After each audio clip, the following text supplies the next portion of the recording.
ပရိသတ်များအားလုံးပဲမင်္ဂလာပါရှင်။ကျမတို့ရဲ့ channel လေးကနေစိတ်ဝင်စားစရာအချက်ဇာတ်လမ်းလေးတွေကိုတင်ဆက်ပေးနေတာဖြစ်ပါတယ်ရှင်။ဒီနေ့မှာတော့ချစ်ရတဲ့ပရိသတ်ကြီးကိုတင်ဆက်ပေးမယ့်ဇာတ်လမ်းလေးကတော့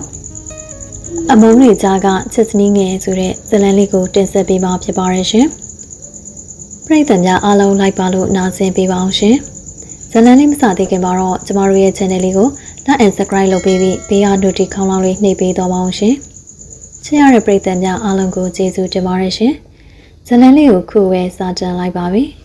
။ချိန်မှာခန္ဓာလာတဲ့အေဂျင်စီတစ်ခုရဲ့အလဲလူနှစ်ယောက်မျက်နှာချင်းဆိုင်ထိုင်နေကြတယ်။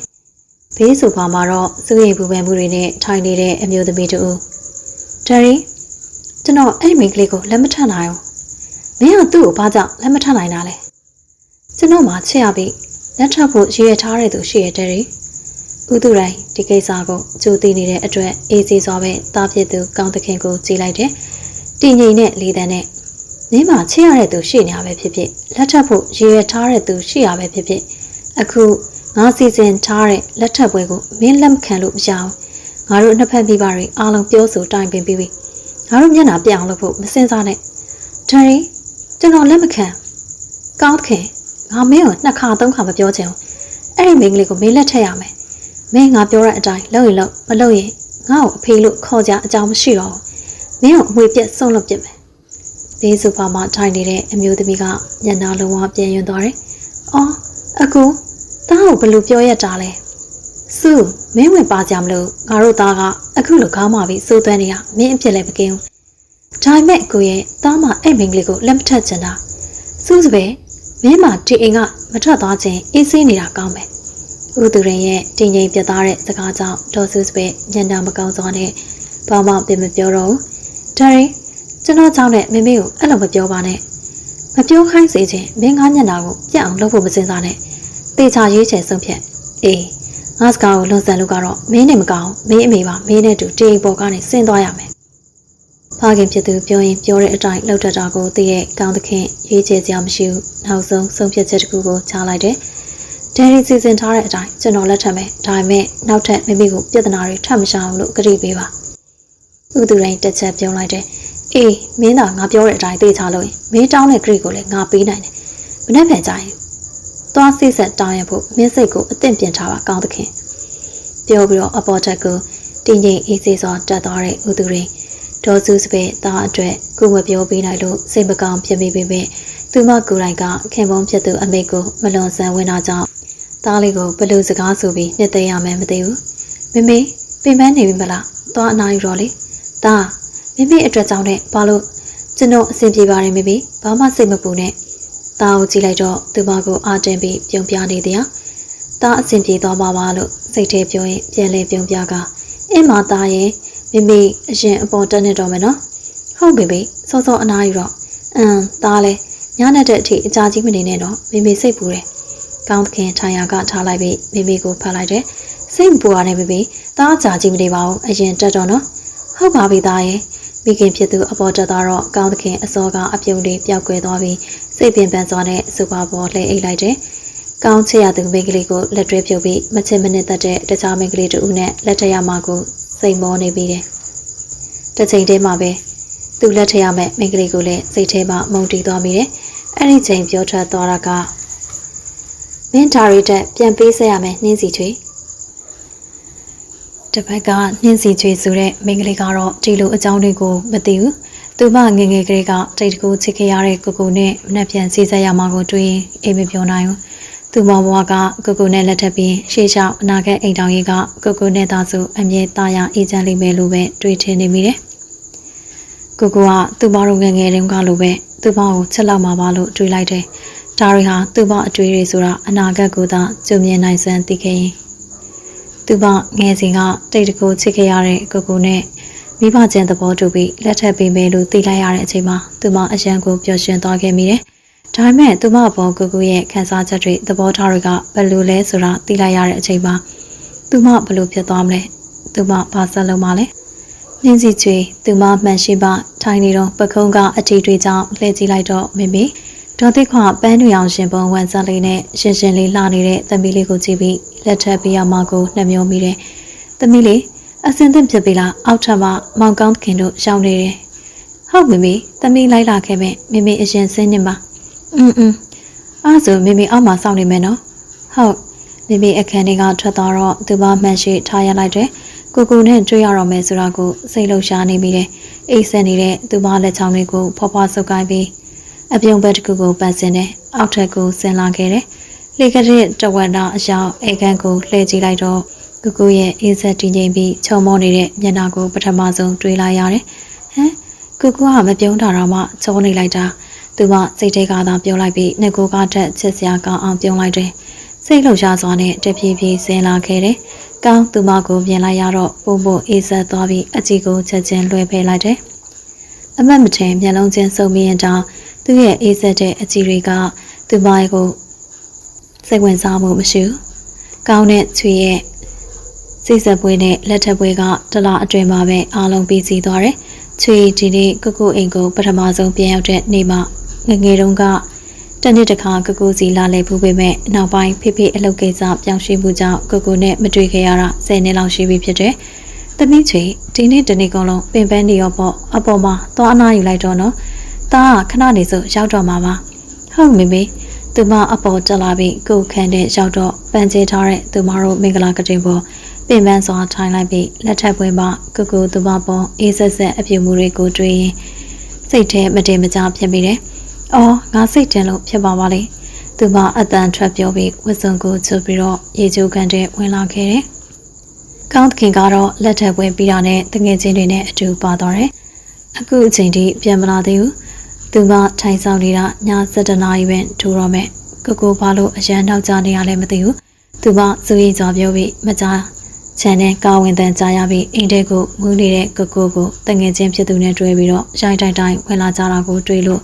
သူမသွားကူတွေ့လိုက်တယ်။ကိုကဘာလို့ဒီလောက်တော့မူးအောင်တောက်လာရတာလဲ။ကိုတငယ်ချင်းကိုပေးလိုက်တော့ဒီကအသေးကွဲနေရတဲ့။ရှမ်းအသေးကွဲနေရဲ့။သူမမျက်လုံးလေးတွေဝိုင်းဆက်သွားတယ်။သူမတစ်ချက်တွေးဝေးသွားတယ်။ကိုကအသေးကွဲနေရတယ်လား။ဘာလို့လဲ။ဘာလို့အသေးကွဲရလဲ။ပြောတာပဲငါလည်းပြန်တော့မယ်။ရှမ်းဟုတ်ကဲ့။သူမအဲ့လိုပြောပြီးညနေနေပြီဖြစ်တာကြောင့်အနောက်ရှက်မပေးခြင်းလို့ဘသူမှမခေါ်ပဲကိုတယောက်တည်းမနိုင်တနိုင်တွဲပြီးတော့အပေါ်ကိုတက်လာခဲ့တယ်။သူမတို့မင်္ဂလာဦးညကတော့ဒီတိုင်းတိတ်ဆိတ်မှုတွေနဲ့ ATA ဆက်ပြီးဆုံးသွားတယ်။အတူတွေကလည်းသူမကိုနှိမ့်ဆက်နေပြန်တယ်။ကဘာလို့အသေးကွဲနေရလဲ။မနက်9နာရီခန့်ကောင်းနှိုးလာတော့ဘေးအရာကိုတစ်ချက်ကြည့်မိလိုက်တယ်။အဲ့ဒီမိန်းကလေးမရှိဘူးစိတ်မဝင်စားစွာနဲ့မျက်နှာလွှဲလိုက်ပြီးကောင်းကကိုင်းနဲ့ရေချိုးကန်နဲ့ဝင်ခဲ့တယ်။ချွေကိုနှိုးဖို့အပေါ်ထက်တက်လာခဲ့တယ်။အခန်းတကာကိုဖွင့်တော့အိယာစီကြည့်လိုက်တဲ့ကိုရှိပနေဘူး။ကိုဘယ်ရောက်သွားတာလဲ။သူမပြောနေတဲ့အချိန်မှာပဲရေချိုးကန်ကရေချတန်းကြားလိုက်ရတယ်။သူမဇနီးမယားဝတ်တရားအတိုင်းကိုရေချိုးပြီးဝတ်ဖို့အဝတ်တွေကိုရွေးထုတ်နေတယ်။ခဏကြာတော့တကားဖွင့်တန်းကြပြီးချွေအဝတ်ထုံရင်လှည့်ကြည့်လိုက်တော့ခေါင်းကိုတပတ်ဖြူလေးနဲ့တုပ်ပြီးရေစက်တွေတွဲခိုးနေတဲ့မျက်နှာကအရန်ကိုဆွဲစားမှုအားပြင်းနေတယ်။ချွေခဏတာငိမ်မောသွားရပြီးကိုရဲ့အေးဆက်ဆက်မျက်လုံးတွေနဲ့စုံမပဲအသေးဝင်လာပြီးချက်ချင်းပဲချွေရေးထုတ်ပေးထားတဲ့အဝတ်တွေကိုယူပြီးကိုရှေ့သွားလိုက်ကကိုချွေရေးပေးထားတဲ့အကြောင်းကြားရလားပြုံးပြီးတော့အဝတ်တွေကိုပေးနေတဲ့သူမဟုတ်ကြီးမဆိုင်စွာနဲ့ဘာမှပြန်မပြောပဲအဝတ်လေးကန်နဲ့သွားပြီးကိုယ်တိုင်အဝတ်တွေကိုယူဝေးလိုက်တယ်ချွေရေးပေးထားတဲ့အကြောင်းတွေကိုကိုမကြိုက်ဘူးလို့ထင်လို့စိတ်မခုမိဘူးကိုညတောက်တာများသွားလို့စိတ်မကြည်တာနေမှာပါအဲ့လိုပြောနေပေမဲ့ချွေရဲ့မသိစိတ်ထဲမှာတော့ဒီစကားတွေကကိုလိမ့်နေတယ်လို့ပဲခံစားရတဲ့ကိုရဲ့ဘာကောင်းလက်ထက်သွားပြီဟုတ်လားဖြူသေးဝေသူမတကယ်ချင်းပြောလာတဲ့စကားကြောင့်အန်လန်အန်အော်တယ်လို့ယုံလဲမယုံနိုင်ဘူးလွန်ခဲ့တဲ့တလားလောက်ကကောင်းသူမကိုလန်ခွဲစကားဆိုခဲ့တာကလက်ထက်ရတော့မှကြောင်းလားဒါမှမဟုတ်ဘာအကြောင်းကိစ္စတွေများရှိခဲ့လို့လဲတကယ်ရောဟုတ်ရဲ့လားကောင်းကဘယ်မိမနဲ့လက်ထက်လိုက်တာလ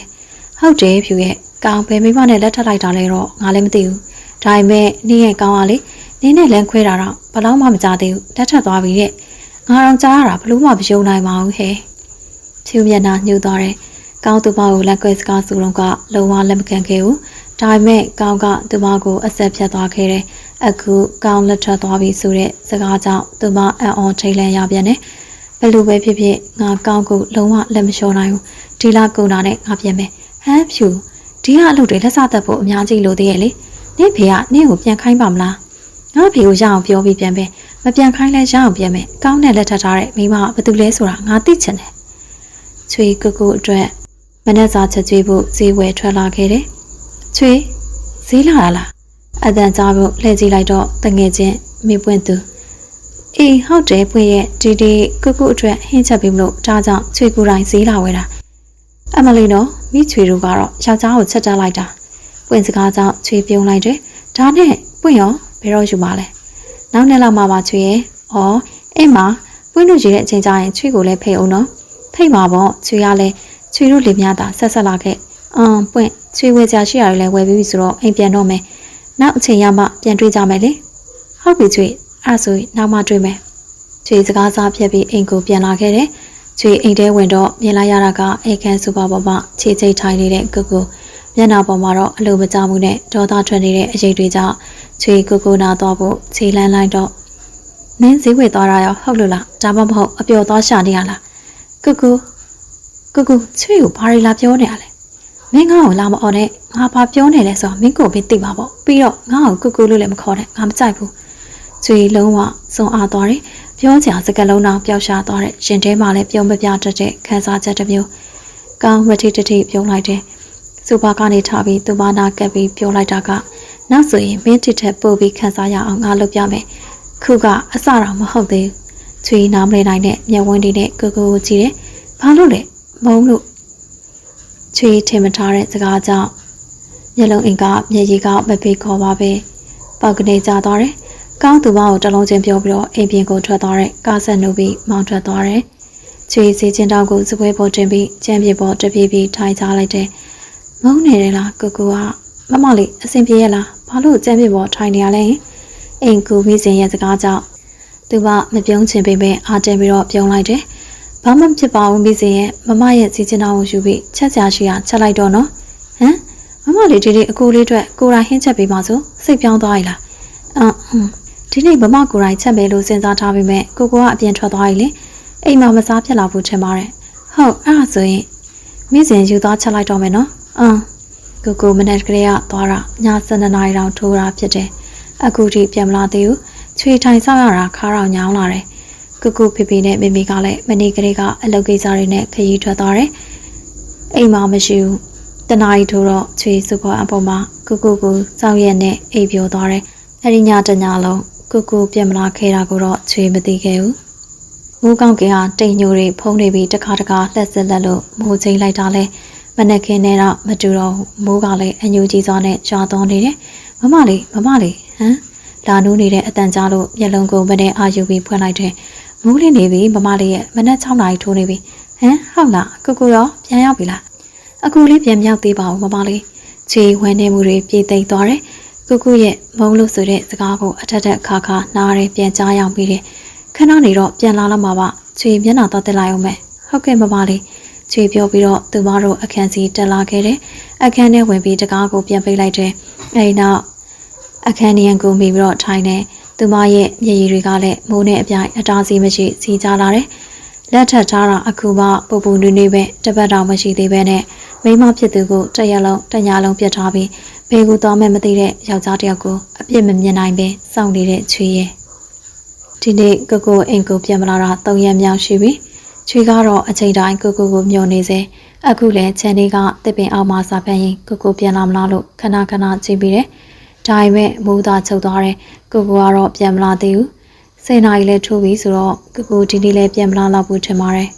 ချွေစိတ်အားငယ်စွာအခန်းစီမသွားတော့ပဲအိမ်ခန်းကဆိုဖာပေါ်မှာပဲအိပ်လိုက်တယ်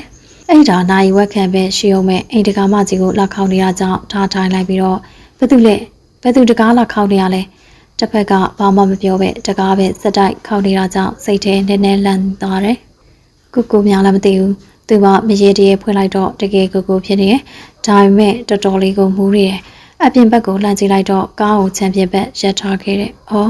ကောင်းသူမရင်ဘက်ပေါ်ရိုင်ကြသွားတာကြောင့်ချွေကိုမနိုင်တနိုင်ထိန်တိုင်းချမ်းစောက်ဦးလေးကိုလှမ်းခေါ်လိုက်တယ်ဦးလေးနိုင်သူမခေါ်တဲ့ကြောင့်ချမ်းစောက်ဦးလေးပြေးလာတယ်ဗျာမမလေးဘာခိုင်းကြရှိလို့လဲအပြင်မှာရပ်ထားတဲ့ကောင်အထဲကိုသွင်းပြီးချန်တကားပိတ်လိုက်တော့ဦးလေးဟုတ်ကဲ့မမလေးသူမကောင်းကိုအရင်တစ်ခါလိုပဲမနိုင်တနိုင်တွဲပြီးအပေါ်ခန်းထဲတက်လာခဲ့တယ် ကိုကိုကိုကတဲ့ပေါ်ချလိုက်ပြီးတော့သူမထားမဲပြီးတော့ဝေးမောင်တောင်းပန်ပါတယ်သူမလက်ကိုလှမ်းဆွဲပြီးတော့စကားပြောတဲ့ကြောင့်သူမမျက်လုံးဝိုင်းဝိုင်းလေးကကောင်းစီရောက်သွားတယ်လက်ကိုပြန်ဆုပ်ကိုင်းလိုက်တဲ့ကိုကိုဘာလို့တောင်းပန်နေရလဲကောင်းမျက်လုံးပွင့်လာပြီးရေဝေဝေအချီတွေနဲ့ချွေကိုကြည့်ပြီးဝေးအဲ့လောက်အဝေးကြီးကိုထွက်မသွားပါနဲ့မသွားပါနဲ့ဟမ်ကိုချွေလက်ကိုလွတ်ပါနားရဲမသွားပါနဲ့ဝေးမသွားနဲ့သူမကိုအားနဲ့သူရင်ကွင်းအောင်ဆွဲသွင်းပြီးလက်တစ်ဖက်ကိုမှုရနဲ့ကပ်ပြီးလေတိုင်းတွေနဲ့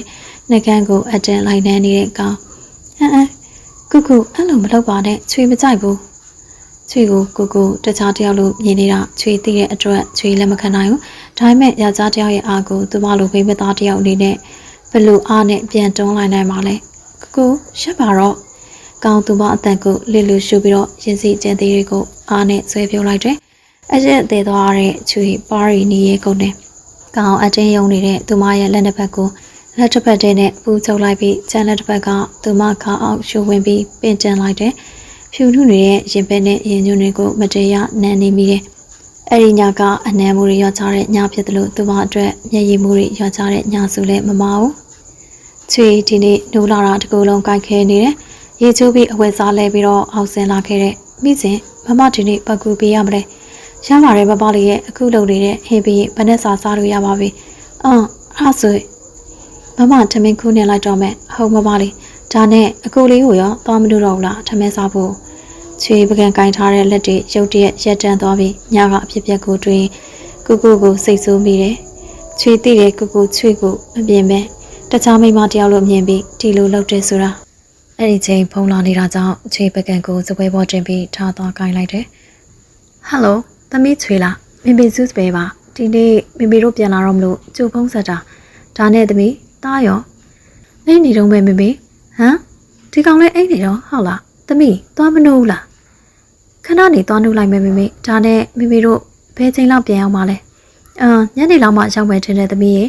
အော်ဟုတ်ကဲ့အေးဒါဆိုမေမေဖုန်းချလိုက်တော့မယ်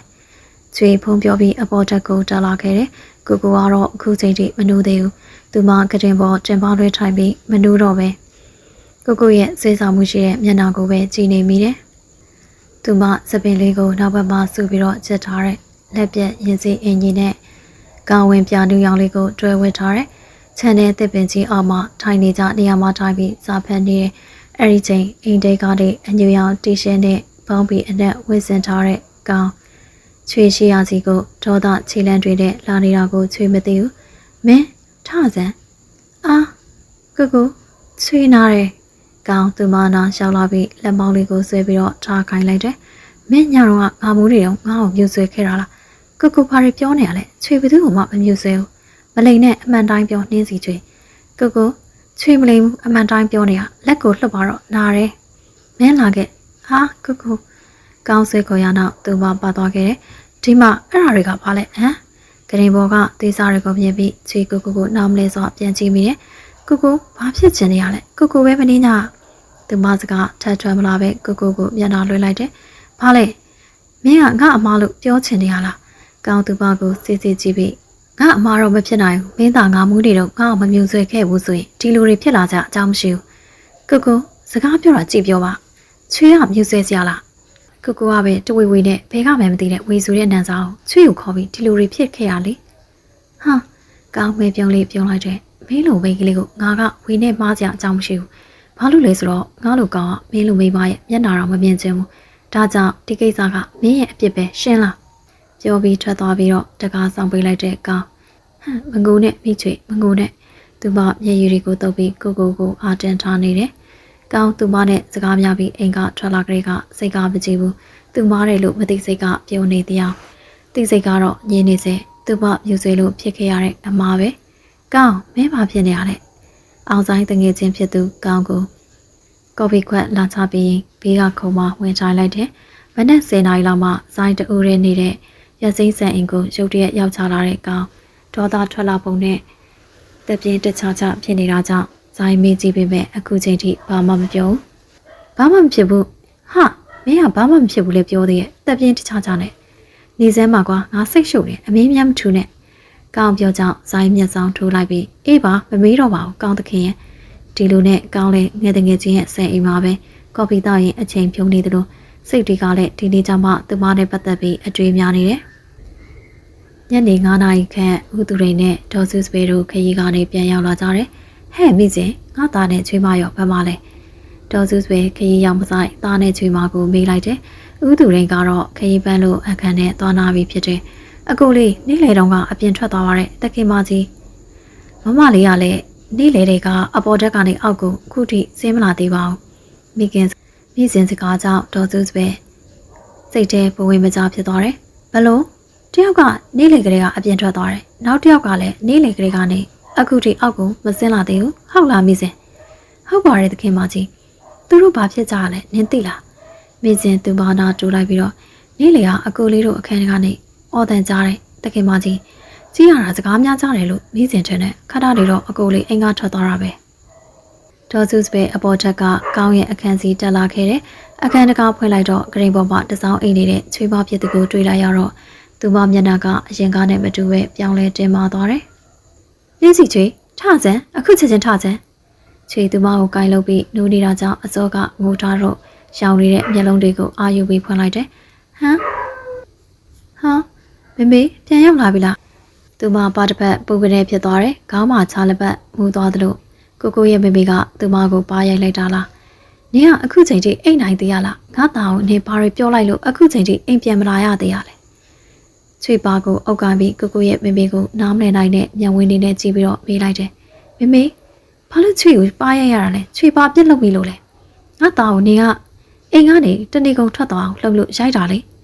ချွေကိုအိမ်ကနေတနေကုန်ထွက်သွားအောင်မလုပ်ပါဘူးမေမေရဲ့ဘာလို့ချွေကိုပြစ်တင်နေရလဲနင်ကကို့ဖြစ်ကိုမဝင်ခံချင်မှတော့နောက်ရကြရင်ကို့ဖြစ်ကိုတရားငါဘာလုပ်မလဲဆိုတာစောင့်ကြည့်ထားချွေမလုပ်ဘူးလို့နင်ကမြငါ့ကိုအော်ရဲတာလားဒေါ်စုဆွေသူမစပင်ကိုစောင့်ဆွဲပြစ်တယ်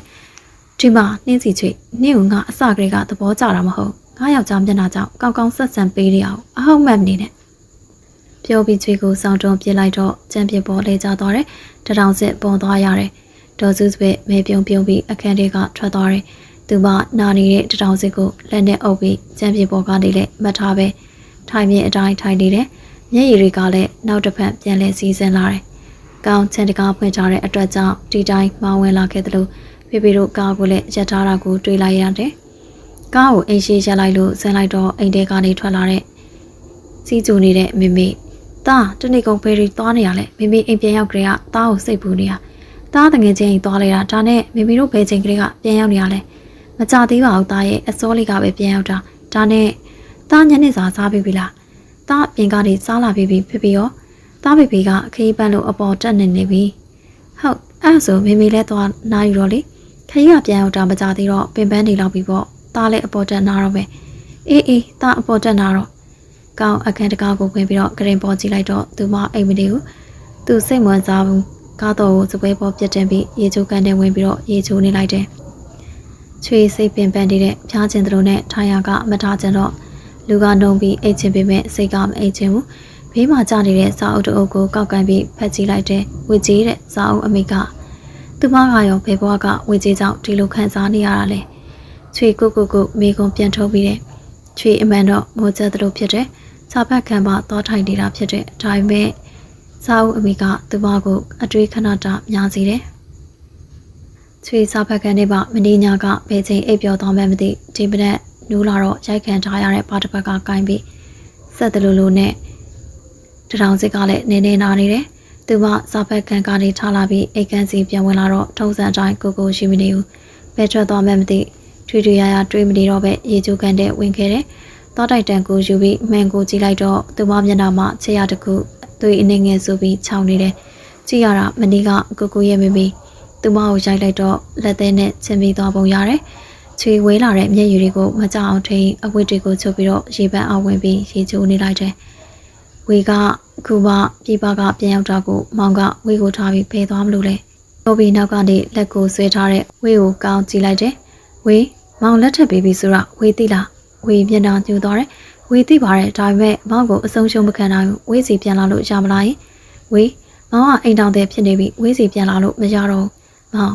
အခုလက်ထပ်ထားတဲ့မိန်းမကိုကွာရှင်းလိုက်ရင်ဝေစီပြန်လာလို့ရပြီလေနော်မောင်ပြန်တော့မယ်လက်ကိုလွတ်တော့ဟမ်မပြန်ပါနဲ့အောင်ပါဝေကိုမထားခဲ့ပါနဲ့ သူမပြောတာကိုလီလူရှူပြီးကောင်းအိမ်ပြန်လာခဲ့တယ်။မောင်ဘာဖြစ်နေရလဲငါပြောတာကိုဘာလို့ပြန်မပြေပဲထွက်သွားရတာလဲ။ဖြူသေးဝေတယောက်တည်းမကြည်ဝဒတ်နဲ့ကော်ဖီဆိုင်တွေကပြောရင်အော်လိုက်မိတယ်။ဆိုင်တွေကလူတွေကတော့သူမကိုကွက်ကြီးနဲ့ချွေအဝတ်စားလဲပြီးတော့အောက်ဆင်းလာလိုက်တဲ့မိစဉ်မမဘာကူပေးရမလဲ။ရပါပြီမမလေးအကုန်ပြီးပါပြီ။စုမင်းသားရောအခုထိမထသေးဘူးလား။ဒါသူ့တကယ်ချင်းခေါ်လို့အပြင်ထွက်သွားရဲကိုဟုတ်လို့လားဒီလောက်အစောကြီးဘာရေးကြီးကိစ္စရှိလို့လဲစကားပြောပြီးတော့လီကာကနေဖြည်းဖြည်းချင်းဆင်းလာတဲ့ဦးသူရိတ်နဲ့ဒေါ်စုစပဲဘာအရေးကြီးကိစ္စမှမရှိပါဘူးကောင်းအိမ်ထဲဝင်လာပြီးဖေဖေကိုပြန်ပြောလိုက်တယ်တာပြန်လာပြီလားဟုတ်ပြီမနဲ့အစောကြီးလဲလေလွင့်တက်တာပဲနော်ကောင်းသခင်လေလွင့်နေရမဟုတ်တငယ်ချင်းခေါ်လို့အပြင်ခဏထွက်တာဘာဖြစ်လို့လဲဖေဖေကောင်းသခင်မင်းငါ့ကိုပြန်မပြောနဲ့အလုပ်ကိစ္စကြတစ်စက်မှမကူချင်တဲ့ကောင်ကတငယ်ချင်းစီသွားလိုက်တာကတော့ဝရိယရှိရပေါ့ဟုတ်လားအဲ့ဒါကကျွန်တော်ရဲ့ကိစ္စပါဖေဖေနဲ့ဘာဆိုင်လို့လဲဘာပြောတယ်ကောင်းသခင်မင်းတော်ပါတော့အကူရဲ့မပြောပါနဲ့တော့သားလဲတော်တော့အေးမင်းသားကိုမင်းနိုင်အောင်ထိတောက်ခေါက်ပြီးအပြင်ထွက်သွားတဲ့ဦးသူရင်ကိုဒေါ်စုပဲလိုက်တာပြီးမဲ့အရာမဝင်ဘူးချွေထမင်းစားကန်ကနေအားလုံးကြားနေရတယ်ကိုကဒီလိုပဲသူ့ဖေဖေနဲ့စကားများနေကြလားဟဲ့နေငါတာတော့မလိုက်သေးပဲဘာရက်လုံနေရလဲဘေချင်းကနောက်မှရောက်နေမှမသိတဲ့ကိုရဲ့မိမိအော်တန်ကြောင့်ချွေလန့်သွားတယ်ရှမ်းချွေကဘာလုပ်ရမှာလဲဒီလောက်စကားများနေတာနေမကြောက်လားအဲ့ဒါကိုငါကနေကိုဘာလုပ်ရမလဲဆိုတာတင်ပြပေးရပါလားဟမ်ချွေလိုက်သွားလိုက်ပါမယ်အရေးတယ်ချွေမကလည်းဘလို့ချွေမမျိုးရထားမှန်းမသိဒေါ်စုစပေတယောက်ထမင်းစားကန်တွေကနေချွေမကိုပြောပြီးညီတော်ရင်ကြံခဲ့တယ်ကိုနဲ့ဖေဖေစကားများပြီးဖေဖေလည်းအပြင်ကိုဒေါ်သားတကြီးနဲ့ကာမောင်းထွက်သွားသလိုကိုကလည်းအိမ်ရှိထွက်သွားတယ်ချွေကိုနောက်လိုက်လာကြည့်လိုက်တော့ချွေအရင်ကစားထိုင်ဖက်လေးရှိတဲ့တစ်ပင်ကြီးအောင်ကိုတယောက်ရင်တို့စိတ်ရှုံနေရလားမသိဘူးချွေအနားလျှောက်သွားလိုက်လို့လိုက်ခေါ်မဲ့ဖြူကိုစီကဖုံမြည်တန်းကြောင့်ခြေလန်းရက်လိုက်တယ်ဟယ်လိုဝေးဘာပြောကြရှိလို့လဲဟမ်ဝေးရဲလားကိုစီကဝေဆိုတဲ့နန်းစားကြောင့်သူမနှုတ်ကတူတူရေချိုမိတယ်ဒီနမိတ်ကလွန်ခဲ့တဲ့3ညခန့်ကဖြစ်ပျက်ခဲ့တဲ့အဖြစ်အပျက်တွေကိုအတွေ့တဲ့တစ်ခုချင်းပြန်ဝင်လာတဲ့သူမလက်တီကိုကြက်ပါအောင်ဆုပ်လိုက်မိတယ်လက်ဆက်သက်တော့ငါကိုယ်တိုင်ကတုံအားနေခဲ့တာလားကိ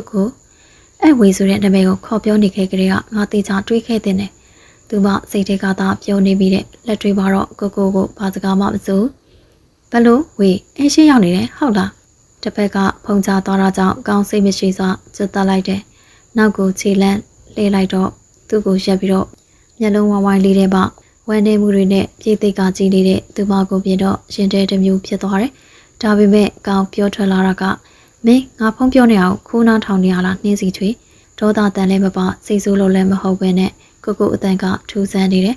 ချွေခိုးနှောင်းထောင်နေရမဟုတ်ပါဘူးသူမတုံလုံးချင်းမရှိပဲတီငိမ့်ပဲကောင်းကိုကြည့်ပြီးပြန်ပြောလိုက်တယ်ဟုတ်လို့လားငါ့အောင်မလိမ့်နဲ့မင်းပဲချင်းကလေးကငါနောက်ရောက်နေရလဲသူမနာကိုတူကတ်သွားတယ်မျက်လုံးချင်းစုံပြီးပြောလိုက်တဲ့သူမကတော့ရင်ထဲမှာရင်ခုန်နေပြီပဲမျက်နှာကတော့လုံးဝစမ်းချင်ပဲဖြစ်တယ်ချွေပလိန်အမှန်တိုင်းပဲပြောနေရချွေစောနာလေးကမှရောက်တာသူမေးတဲ့မိကွန်တိုင်းကိုတီငိမ့်နဲ့တကွန်းစီပြန်ဖြေနေတဲ့သူမကိုကြည့်ပြီးကောင်းပါမှပြန်မပြောတော့ပဲခြံတကားစီရှောက်လာလိုက်တယ်ခြံတကားကိုဖွင့်လိုက်တော့ရုတ်တရက်ကောင်းကိုလာဖက်လိုက်တဲ့လက်တစုံချွေကိုမိန်းကလေးတယောက်လာဖက်တာကိုမြင်လိုက်ရတော့စိတ်ထဲမှာမောင်တကားလောက်ဖွင့်ထားလဲကြားလိုက်တာဝေမောင်ကိုစောင့်နေရကြပြီသိလားခက်ကြဲအတန်နဲ့ပြောလာတဲ့ဖြူသေးဝေကိုကောင်းပြန်မဖက်ပဲတစ်ဖက်ကိုလှည့်လိုက်တော့အကြီးကသူတို့နှစ်ဦးကိုလှမ်းကြည့်နေတဲ့သူမစီရောက်သွားတယ်သူမကိုမြင်တော့ကောင်းနှက်ခမ်းကိုတုံယုံပြုံးလိုက်ပြီးဝေကိုပြန်ဖလိုက်တယ်ချွေအဝေးကမြင်နေရတဲ့ကိုတို့ကိုကြည့်ပြီးရှင်ဘတ်တဲ့ကိုအနဲ့အချက်ပေါင်းများစွာလာထိုးသလိုပဲခံစားရတယ်သူမအဲ့ဒီမြင်ကွင်းကိုစက်ကြည့်နိုင်စွမ်းမရှိတော့အိမ်ထဲပြန်ဝင်လာခဲ့တယ်ဟဲ့နှင်းစီချွေငါသားရောဖမလဲအိမ်ထဲရောက်ချင်းကိုရဲ့မိမိအော်လိုက်တာကြောင့်သူမခြေလန်းရက်သွားပြီးပြန်ပြေးလိုက်တယ်ခြံထဲမှာပါမိမိအော်အေးအဲ့ဆိုနေအလုံးမရှိရင်ရှော်ရမယ်ငါအဝတ်တင်နေရှိရဲ့သွားလျှော်ပေးအောင်ဟုတ်ချွေလျှော်ပေးပါမယ်အော်ဒါနဲ့နင်းလက်နဲ့ပဲလျှော်တော့ဆက်နဲ့မလျှော်နဲ့ကြားလားဟုတ်ချွေအဝတ်တွေကိုထိုင်လျှော်ရင်ဆက်ပြမုံတဲ့မတဲတာကြောင့်လက်နှစ်ဖက်လုံးမှာရေကြီးဘူးတွေထားလာတယ်အဝတ်တွေကလည်းအထက်20လောက်တောင်ကျန်သေးတဲ့ဆက်လိုက်တာသူမဆက်လျှော်လိုက်တော့ရေကြီးဘူး2ခု3ခုပေါက်ထွက်ကုန်ပြီးတော့ဆက်ပြရည်နဲ့ထွေးပြီးဆက်ကုန်တဲ့လက်ကဆက်ပြရည်တွေကိုခါထုတ်ပြီးအမြန်ရည်စည်းချလိုက်တယ်ခဏထိုင်လိုက်တဲ့အဲ့ဒီချိန်မှာပဲဒေါ်စုပဲရောက်လာတယ်ဟ ဟဲ့နင်ဘာထိုင်လို့နေရလဲလျှော်စရာရှိတာမြင်လျှော်လေမမေချွေခုမှထိုင်တာပါအမလေးငါ့ကိုအကြောင်းပြချက်တွေဘာတွေလာမပြောနဲ့လုံးစရာရှိတာမြင်လို့မဟုတ်ရင်နေငါ့လက်ဝါအကြောင်းကောင်းသိတယ်နော်နင်းစီချွေသူမဘာမှပြင်မပြောတော့ပဲလက်တဆက်ဆက်နဲ့ပဲအာတင်ပြီးရှော်နေလိုက်တယ်မဝင်းကိုအိမ်ထဲမခေါ်တော့လိုက်တာအဲ့ဒါဘာတူလဲဒေါ်စုပဲနင်းစီချွေကိုပြောပြီးပြန်ထွက်လာတော့ချန်ဝါမှာသားကမိမတယောက်နဲ့စကားပြောနေရကိုတွေ့လို့ထွက်လာတာဖြစ်တယ်မင်္ဂလာပါအန်တီသမီးကသူကကျွန်တော်ရည်စားဟောင်းပါကောင်းသူမစကားကိုဖြတ်ပြောလိုက်တာကြောင့်ဝေစိတ်ထဲဘဝမကျဖြစ်သွားတယ်ပြီးတော့ပြောလိုက်တာကလည်းရည်စားဟောင်းတယ်လားဒေါ်စုပဲလိန်ပေါ်ရောင်ရင်ဟာအင်ဂျီလက်ပြက်နဲ့လိန်ပေါ်ရောင်စကတ်တူတူလေးကိုဝတ်ထားတဲ့မိန်းကလေးကိုကြည့်ပြီးမြမရင်ပုံဝန်းဆက်တာဝေးလေးရှိတဲ့သူမသဘောမကျပေမဲ့မျက်လုံးထဲမှာကန်လန့်ဖြစ်နေတယ်စိတ်ထဲပြောလိုက်တာကဘာလဲဒီကောင်မငါ့သားကိုမြူဆွေးနေရများလားမျက်နာကတော့သားရှိမှမို့မပြုံးယွန်းတပဲအကြည့်ကတော့မိမသားနှစ်ယောက်လုံးအတိတ်ပဲကိုစီနေလက်ထက်တာတက်လာတော့မရှိသေးဘူးမျက်နာလေးကချောင်းကျသွားလိုက်တာသမီးရဲ့ဟိုမနေတာအဆင်မပြေလို့လားပြေပါရဲ့မိမိရဲ့ချွေဖီဖီနဲ့မိမိကိုလွှမ်းလို့မျက်နာချောင်းသွားတာပဲဖြစ်ရမယ်ဟမ်တော့တစ်ခွသမီးလေးကိုကြည့်ပြီးစိတ်ထဲတမျိုးဖြစ်နေတဲ့ရုပ်တရက်သမီးမျက်နာချစ်ရကဘာဖြစ်တာလဲချွေမိမိတွေ့သွားလို့ပြောလိုက်တာကြောင့်လက်နဲ့ပါကိုအုပ်လိုက်တယ်သူမအပြုံးတွေကမပြေပြင်းစွာချွေဟိုချွေချော်လဲပြီးစပွဲကတောင်းနဲ့ချစ်မိတာပါဘာမှတော့မဖြစ်ပါဘူးနည်းနည်းလေးပဲချစ်မိတာဩမိမိတပီရဲ့တေချာကျူးဆိုင်မှဖြစ်မှာပေါ့အခုတော့မျက်နှာမှာအမရွတ်ကြံတော့မှာပဲကွယ်ဘာမှမဖြစ်ပါဘူးမိမိရဲ့စိတ်မပူတဲ့မကြခင်ပြောက်သွားမှာပါဩမိမိတပီကိုမိမိစိတ်မပူပဲမနေနိုင်ပါဘူးနောက်ရက်ကျရင်မိမိအမရွတ်ပြောက်စီသွားဝဲပြီးအိမ်ကိုလာပေးလိုက်မယ်သူမပေါ့မိမိအရန်ချလို့ကလေးလေးလိုပဲကြည့်ဆိုင်တာကြောင့်ချွေတင်းထားရတဲ့စိတ်တွေထိန်းထားရတဲ့မျက်ရည်တွေလဲပြိုးချင်လာတယ်ဒါပေမဲ့မိမိကိုသူမဒုက္ခရောက်တဲ့အကြောင်းလေးကိုမသိစေချင်သလိုကိုမိမိနဲ့လည်းဘာပြဿနာမှမတက်ခိုင်းစေချင်ဘူးသူမပြုံပြုံလေးနဲ့မိမိကိုကြည့်ပြီးကောင်းကြီးပြလိုက်တယ်ဟုတ်ကဲ့ပါမိမိရဲ့ဒါနဲ့ဖေဖေဒီနေ့တော်တော်နောက်ကြတယ်နော်ဟုတ်ပါကွယ်သမီးဖေဖေဘာလို့ဒီနေ့မှနောက်ကြပြီးပြန်မြောက်သေးလဲမသိပါဘူးမိမိနှင်းစီချွေရောသူပဲသွားလဲကောင်းနေလေးစားစားချင်းနှင်းစီချွေကိုမတွေးလို့မိမိကိုမေးကြည့်လိုက်တယ်ချွေလေးကဒီနေ့သူ့မေအိမ်ပြန်သွားတယ်သားဒါဆိုသူ့ပဲချင်းပြန်လာမှလဲသမီးကဒီနေ့သူ့မေအိမ်မှာပဲအိမ်မယ်လို့မိမိကိုပြောသွားတယ်ဘယ်လိုနှင်းစီကသူ့မေအိမ်မှာအိမ်မယ်ဟုတ်လားမိမိကောင်းသူမအမေအိမ်ပြန်သွားတယ်လို့မိမိပြောကြတဲ့ကစိတ်ထဲမှာဘဝင်မချဖြစ်နေတယ်အခုသူ့မိမအိမ်မဲလို့ပြောတော့ပို့ပြီးတော့စိတ်ရှုပ်ထွေးပြီးသူမကိုတွေးချင်လာတယ်။ဟုတ်တယ်လေသားဘာလို့လဲကျွန်တော်နှင်းစီရင်ခဏလိုက်သွားလိုက်အောင်မယ်။သားနင်းလေစာမစားတော့ဘူးလား။ထားထွက်သွားတဲ့သားဖြစ်သူကိုနောက်ကနေလမ်းအောင်လိုက်ပြီးမြင်ဘာမှပြန်မထူကားကိုမောင်းထွက်သွားတာဖြစ်တယ်။သားကတော့လေအစကနှင်းစီချွေကိုမချစ်ဘူးလက်မထချင်ဘူးပြောပြီးအခုကျတော့ဘာဖြစ်သွားတာလဲနော်။ဖြူသေးဝေသူမမနီကမမွေမီကြောင့်အိမ်ထဲတောင်ဝင်မထိုင်လိုက်ရပဲဒီတိုင်းပြန်ခဲ့ရတယ်ယနေ့မောင်အိမ်ကိုသွားလမ်းမှာကော်ဖီတောက်ချင်လို့ကားရက်ပြီးတော့အမတ်မတင်သူမကာနာကဖြတ်သွားတဲ့မောင်ရဲ့ကားကိုမြင်လိုက်ရတယ်မောင်ရဲ့ကာနာကိုလိုက်မဲ့ပြုကားတကားအဖွင့်ကော်ဖီကင်ထားတဲ့လက်ကိုလာဆွဲတဲ့လက်ကြောင့်သူမစိတ်မရှိစွာမကြည့်ပဲអော်လိုက်တယ်ဟဲ့ဘယ်သူငါးလိုက်ကိုလာဆွဲနေရလဲဖြူနေပါဖြစ်လို့မကြည့်ပဲអော်နေရလဲငါလေးငါမမမေ့ဘူးလား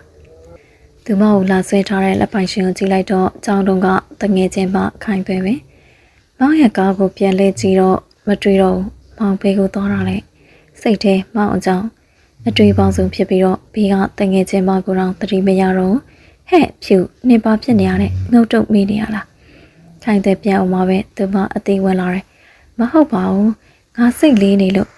ဟမ်စိတ်လေးနေတယ်ဟုတ်လားနေကဘာလို့လဲဖြူနင်းကိုကြည့်ရတာလဲတမျိုးဖြစ်နေတယ်လို့ပဲဟာလာခဲ့သွဲဟိုမှာသွားထိုင်အောင်အကြောင်းစုံကိုငါရှင်းပြမယ်သူမနဲ့မောင်ချောင်းကိုပြောပြလိုက်တော့သွဲကအံ့ဩသွားပြီးဖြူအတွက်စိတ်မကောင်းဒါဆိုကောင်းကနင်းကိုသစ္စာဖောက်သွားတာပေါ့ဒါဆိုကောင်းကနင်းကိုသစ္စာဖောက်သွားတာပေါ့ဒါပေမဲ့ငါမောင်ကိုမမုန်းနိုင်ဘူးအဆုံးရှုံးခံနိုင်ဒါပေမဲ့ကောင်းကလက်ထက်သွားပြီလေဖြူရဲ့ငါကင်းမဆိုင်ဘူးဘယ်လိုပဲဖြစ်ဖြစ်ငါမောင်ကိုရအောင်ပြန်ယူပါဖြူကတလုံးချင်းစီပြောပြီးတကယ်လုံးမဲ့အတိုင်းမို့သွေးမှမှန်သိပေမဲ့ဖြူကိုတနာတာကြောင့်တငယ်ချင်းဘက်ကနေ တခါလောက်လိုက်ဖို့ဆုံးဖြတ်လိုက်တယ်။ဖြူနင်တကယ်ကောင်းအောင်ပြန်ရအောင်ယူမယ်လို့ဆုံးဖြတ်ထားမှာတော့ငါနင်းဘက်ကနေလိုက်ပြီးအကြံတစ်ခုပေးမယ်။သူမသွေးကိုကြည့်ပြီးမျက်ခုံးပန်းလိုက်တဲ့ဘာအကြံလဲ။ကောင်းအောင်တခါရဲနဲ့အပိုင်ရအောင်လုပ်မဲ့အကြံ။ဟမ်နဲ့အကြံကဟုတ်ရောဟုတ်ရဲ့လား။နေကလည်းနားတော့မထောင်ရသေးပဲနဲ့အတွေးမစောနေအောင်ပြောလာခဲ့ငါပြောပြမယ်။သူမသွေးနာကိုကျိုးသွားတယ်။ခိုင်တွေကလည်းဖြူသေးဝေနာနာကပ်ပြီးတော့တကူချင်းစီသေချာအကြံပေးနေတယ်။ထမင်းစားဝိုင်းတစ်ခုမှာတော့ထမင်းသုံးပကံရင်ချက်သားစီပြိုင်ချက်ရင်အမေသား6ကျော်ရင်ရုပ်သီးချောင်းအာလူမာလာနဲ့မုံလာဦးဒီနဲ့ပေးသီးကျော်ဟင်းမကန်တွေစီရေးထားပြီးစားခြင်းစပွဲပဲဖေဖေနဲ့မေမေကိုစားခြင်းစီလို့အားလုံးချွေကိုယ်တိုင်ဝဲပြီးတော့ချက်ပြုတ်ထားတာဖြစ်တယ်။ချွေနဲ့မေမေအေကန်နဲ့မှဖေဖေကိုနေ့လည်စားဖို့ထိုင်ဆောင်နေကြတယ်။ဖေဖေကလည်းဘာရေးကြီးကိစ္စရှိလို့လည်းမသိဘူး။ဒီနေ့မှတော်တော်ကိုနောက်ကျနေတယ်။အဲ့ဒီချိန်ခြံထဲကားဝင်လာတဲ့ကြားလို့သူမအရင်ထွက်ကြည့်လိုက်တော့ဖေဖေကားမဟုတ်ပဲကိုကိုရဲ့ကားဖြစ်နေတယ်။ကားပေါ်ကနေစမတ်ကြစွာဆင်းလာတဲ့ကိုကိုသူမကြည့်ပြီးတော့ဘာပြောရမှန်းမသိဘူး။မင်းကဘာလို့ဘာမှမပြောပဲလာတာလဲနှင်းစီ။ကိုအတန်ကဒေါသလည်းမပါတယ်လို့စိတ်ဆိုးခြင်းလည်းမဟုတ်ဘူး။ခါရိုင်းနဲ့မတူနည်းနည်းထူးဆန်းနေတယ်။ဒါပေမဲ့ချွေအတွက်ကိုရဲ့မျက်လုံးထဲမှာမိကိုတွေအများကြီးရှိနေတဲ့။ချွေတီကိုလာမဲ့အကြောင်းမိမိစပယ်ကိုပြောခဲ့တယ်လေမိမိပဲသိတာလေကိုမမသိတာချွေပြောတဲ့ချိန်ကိုမရှိလို့မိမိကိုပဲပြောခဲ့တာပါဘာဖြစ်လို့လဲချွေကိုစိတ်ဆိုးနေရလားကောင်းစိတ်တဲ့သူမပုံမကောင်းခဲ့တာတွေကိုနှောင်တရတယ်လို့ဖြစ်သွားတယ်သူဒီဖြူစင်တဲ့ကောင်မလေးကိုအနိုင်ကျင့်ခဲ့မိတယ်အစောကတော့သူ့ကိုမပြောပဲလာတဲ့အတွက်သူမကိုနည်းနည်းဒေါသထွက်နေတယ်အခုသူမစကားကြောင့်ဒေါသတွေကဘယ်ရောက်ကုန်တာမသိဘူးအော်တာရုံရှောင်းလာပြီကိုအိမ်ထဲဝင်ထိုင်ကြလာဟုတ်မေမေအဲ့ဒီချိန်အိမ်ထဲကထွက်လာတဲ့သူမမေမေကြောင့်ကောင်းစကားစားပြတ်သွားတယ်ကိုချွေနဲ့အတူအိမ်ထဲဝင်လာချိန်စပွဲပေါ်မှာတင်ထားတဲ့ဖုန်းကမြည်လာတယ်ချွေဖုန်းသွားကင်ပြီးနာကတ်လိုက်တယ်ဟယ်လိုတစ်ဖက်ကပြောလာတဲ့စကားကြောင့်သူမမယုံကြည်နိုင်စွာပြန်မေးလိုက်တယ်ရှင်ဟုတ်ရလားမဖြစ်နိုင်ဘူးထင်တယ်ပြောနေတဲ့စကားတွေကိုသူမနားမထောင်နိုင်တော့ပဲလက်ထဲကဖုန်းတောင်လွတ်ကျသွားပြီးကိုပါဆိုင်ကြသွားတယ်။ကောင်းသူဘက်ကိုလေးကိုအနောက်ကနေအသာထိန်ပေးလိုက်တယ်။နင်းစီဟိုဘက်ကဘာပြောလာလို့လဲ။သူကိုဘာမှပြန်မပြောပဲချမ်းပြင်ကိုပဲစိုက်ကြည့်နေတယ်။သမီးလေးမိမိကိုကြည့်ပါဦးဟိုဘက်ကဘာပြောလို့လဲ။မိမိသူမလက်မောင်းကိုလာခိုင်းမှပဲအသေးပြန်ဝင်လာတယ်။မိမိကိုကြည့်ညရည်တွေကလည်းအတားစီမရှိစမ်းကြောင်းလိုပဲတက်တင်စီကြလာတယ်။သူမတုံရင်နေတဲ့လေတံနဲ့ဖေကလေဖေကားစီတင်ဖြစ်ပြီးဆုံးသွားပြီဟမ်ဘလို့သမီးဖေဆုံးသွားပြီဟုတ်လားသူမမိမိကိုဖတ်လိုက်တဲ့ငိုကြွေးနေမိတယ်ချွေမယုံချင်ဘူးလက်မခံနိုင်ဘူးမမေရဲ့မဖြစ်နိုင်ဘူးသမီးရဲ့မိမိတို့ဖြစ်ပြီးမှတော့မတက်နိုင်ပါလဲကွယ်ကောင်းသားပြီးတယောက်ဖတ်ပြီးငိုနေတဲ့ပုံရိပ်ကသူ့ကိုပါစိတ်မကောင်းဖြစ်စေတယ်သူမကိုတနာသွားမိတယ်သူ့ရင်ထဲမှာတီးလိုက်ရတဲ့အမှန်တရားကသူအမြဲတမ်းမုန်းချင်နေတဲ့ကောင်မလေးကိုတကယ်တမ်းကမမုန်းရနိုင်မဲ့ကိုယ်တိုင်တောင်မသိလိုက်ခင်မှချစ်မိနေတာဖြစ်တယ်။ဖေရဲ့ရုံလောင်းကိုစီးရုံကနေအိမ်ကိုပြန်သေးလာကြတယ်။ချွေရဲ့ဇင်မျိုးသားချင်းတွေကလည်းရှောင်းနေကြသလိုကိုရဲ့မိဘတွေလည်းတည်တည်ချမ်းရောက်လာကြတယ်။ချွေဖေကိုကြည့်ပြီးတော့ဖေဆုံးပြီဆိုတာအခုထိမယုံနိုင်သေးဘူး။ချွေကလေးဘွားတော်ကချွေတို့မိသားစုလေးကအခုလိုပြည့်ပြည့်စုံစုံနဲ့မရှိသေးဘူးတာမန်မိသားစုဘွားကလေးပဲဒါပေမဲ့ချွေပူစားတာတွေလိုချင်တာတွေကိုဖေကမရအောင်ဝယ်ပေးခဲ့တယ်မိဆိုရင်လည်းရှိကလည်းအမြဲကောက်ွယ်ပေးတတ်တဲ့ဖေလက်ထက်စင်ကလည်းချွေကိုကြည့်ပြီးမျက်ရည်ကျသွားတာကိုဖေမငိုပါဘူးတဲ့ဖေသမီးအတွက်ဝမ်းသာလိုပါတဲ့မျက်ရည်ဝယ်ပြီးပြုတ်လေးနဲ့ပဲသူမကိုကြည့်ပြီးပြောခဲ့တဲ့ဖေအခုတော့ဖေမရှိတော့ဘူးတဲ့ချွေဘယ်လိုစိတ်မျိုးနဲ့လက်ခံရမှာလဲသူမဖေရက်လက်ထိဘာမှမတောင်းနိုင်နဲ့ငိုရလုံးလို့မျက်လုံးတွေတောင်မှုရောင်ကုန်ပြီးနှကန်းတွေလည်းဖြူရောနဲ့ကောင်းကရင်ဘဝထိုင်ပြီးနေရင်ကိုပဲစိုက်ကြည့်နေတဲ့သူမကိုထမင်းတစ်လောက်ပဲဖြစ်ဖြစ်နှလုံးပဲဖြစ်ဖြစ်ဝင်အောင်ကျွေးဖို့ထမင်းပကံကိုယူပြီးဝင်လာတယ်သူမနာထိုင်လိုက်တယ်နင်းစီဒီမှာကိုတို့အတူတူစားရအောင်လို့ထမင်းနဲ့ဟင်းယူလာခဲ့တယ်ချွေမစားချင်ဘူးနင်းစီဒီတိုင်းပဲထမင်းမစားချင်ဘူးဖြစ်နေဘယ်အားရှိပါမလဲကိုနဲ့အတူတူစားရအောင်လေနော်နင်းစီ ချွေပေါ်အရင်နဲ့မတူပြောင်းလဲသွားတဲ့စကားကိုညှင့်သားစွာချိုးသားစွာပြောနေတဲ့ကိုကိုကြည့်ပြီးအကြောင်းရင်းမရှိရေရီတွေကပြန်ဝဲလာပြန်နေနှင်းစီဘာဖြစ်လို့လဲကိုပြောတာအမားပါသွားလို့လားချွေကောင်းလေးခါလိုက်တယ်မဟုတ်ပါဘူးချွေဒီတိုင်းစိတ်ထဲမှာနေလို့မကောင်းလို့ပါအမေတော့ရုတ်တရက်ပြောင်းလဲသွားတဲ့ကိုကြောင့်ချွေစိတ်ထဲအနေငယ်ပေါ်ပါသွားတဲ့နှင်းစီအရင်ကြီးမကူနေတော့မေမေသိရင်စိတ်မကောင်းဖြစ်သွားလိမ့်မယ်ကြားလားအဲ့ဆိုကိုနဲ့အတူထမင်းစားရအောင်လေနော်ကိုပဲစားပါချွေမစားချင်ဘူးဒါဆိုနှင်းစီမစားရင်ကိုလည်းမစားတော့ကိုရဲ့ချွေကြောင့်အစာမခံပါနဲ့အရင်စားနေလိုက်ပါမရဘူးနှင်းစီမစားရင်ကိုလည်းမစားချင်တော့ကိုစကားတွေကြောင့်ချွေအနေငယ်ပြုံးပြီးတယ်ကိုကဒီလိုလဲကလေးစံတက်တာပဲလားလို့တွေးမိတယ်အဲ့ဒါဆိုရင်ချွေတစ်လုံးနှလုံးလောက်ပဲစားမယ်ရပြီလားဝင်တော့စားရင်ရပြီလာကိုခွန်ကျွေးပဲကောင်းသူမကိုထမင်းခွန်ကျွေးနေပုံကမြေသူတိုင်းကြည့်လို့ပြုံးမိကြမှာအမှန်ပဲကိုဖုန်းကိုအိမ်ရောက်ပေါ်ထားခဲ့ပြီးအပြင်ခဏထွက်သွားတာကြောင့်ချွေကပဲဖုန်းကိုင်းလိုက်တယ်ဟယ်လိုမောင်လိုင်းသူမဖုန်းလေးကထွက်လာတဲ့တစ်ဖက်ကခက်ချွေချွေအတန်ကြောင့်ချွေစိတ်ထဲမတေးမကြနဲ့ပြန်ပေးလိုက်တယ်ခုပြောနေတာဘယ်သူလဲနင်းကရောဘယ်သူမို့လို့မောင်ဖုန်းကိုလာကန်ရတာလဲအစိုးကပြောနေတဲ့လေတံနဲ့တခြားစီချွေကိုပြန်လာပြီးကွန်ထရိုနေတဲ့မင်းကလေးကြောင့်ချွေရေးပေးလိုက်တယ်ကျမကိုကောင်းသခင်ရဲ့တရားဝင်စနစ်မောင်အတင်းလက်ထပ်ထားတဲ့အရှက်မရှိရဲ့မိန်းမကိုမောက်ဖို့လာကိုင်းနေရလားနင်းကအတင်းလက်ထပ်ထားတယ်ပြောအောင်ရှင်ကကျမတို့အကြောင်းကိုဘယ်လောက်သိနေလို့လဲပြီးတော့အရှက်တကယ်မရှိတာကဘယ်သူလဲဆိုတာကျမပြောပြရအောင်မလားချွေစကားကြောင့်ကျူသေးဝေးမျက်နှာပြန်ယွန်းသွားတယ်ဒီမှာတို့ကကောင်းတဲ့ချစ်သူတွေဖြစ်ခဲ့ကြတာမင်းတို့လက်ထပ်ထားတဲ့အခုချိန်ထိပဲဆိုတော့မင်းသိလားဘာစကားတွေလာပြောနေရလဲနင်းစီကို့ကိုဖုံးပြီးအဲ့ဒီချိန်ကိုခန်းထဲရှောက်လာပြီးချွေလက်ထဲကဖုန်းကိုယူသွားတယ်ဝေးမင်းဘာဖြစ်ချင်နေရလဲ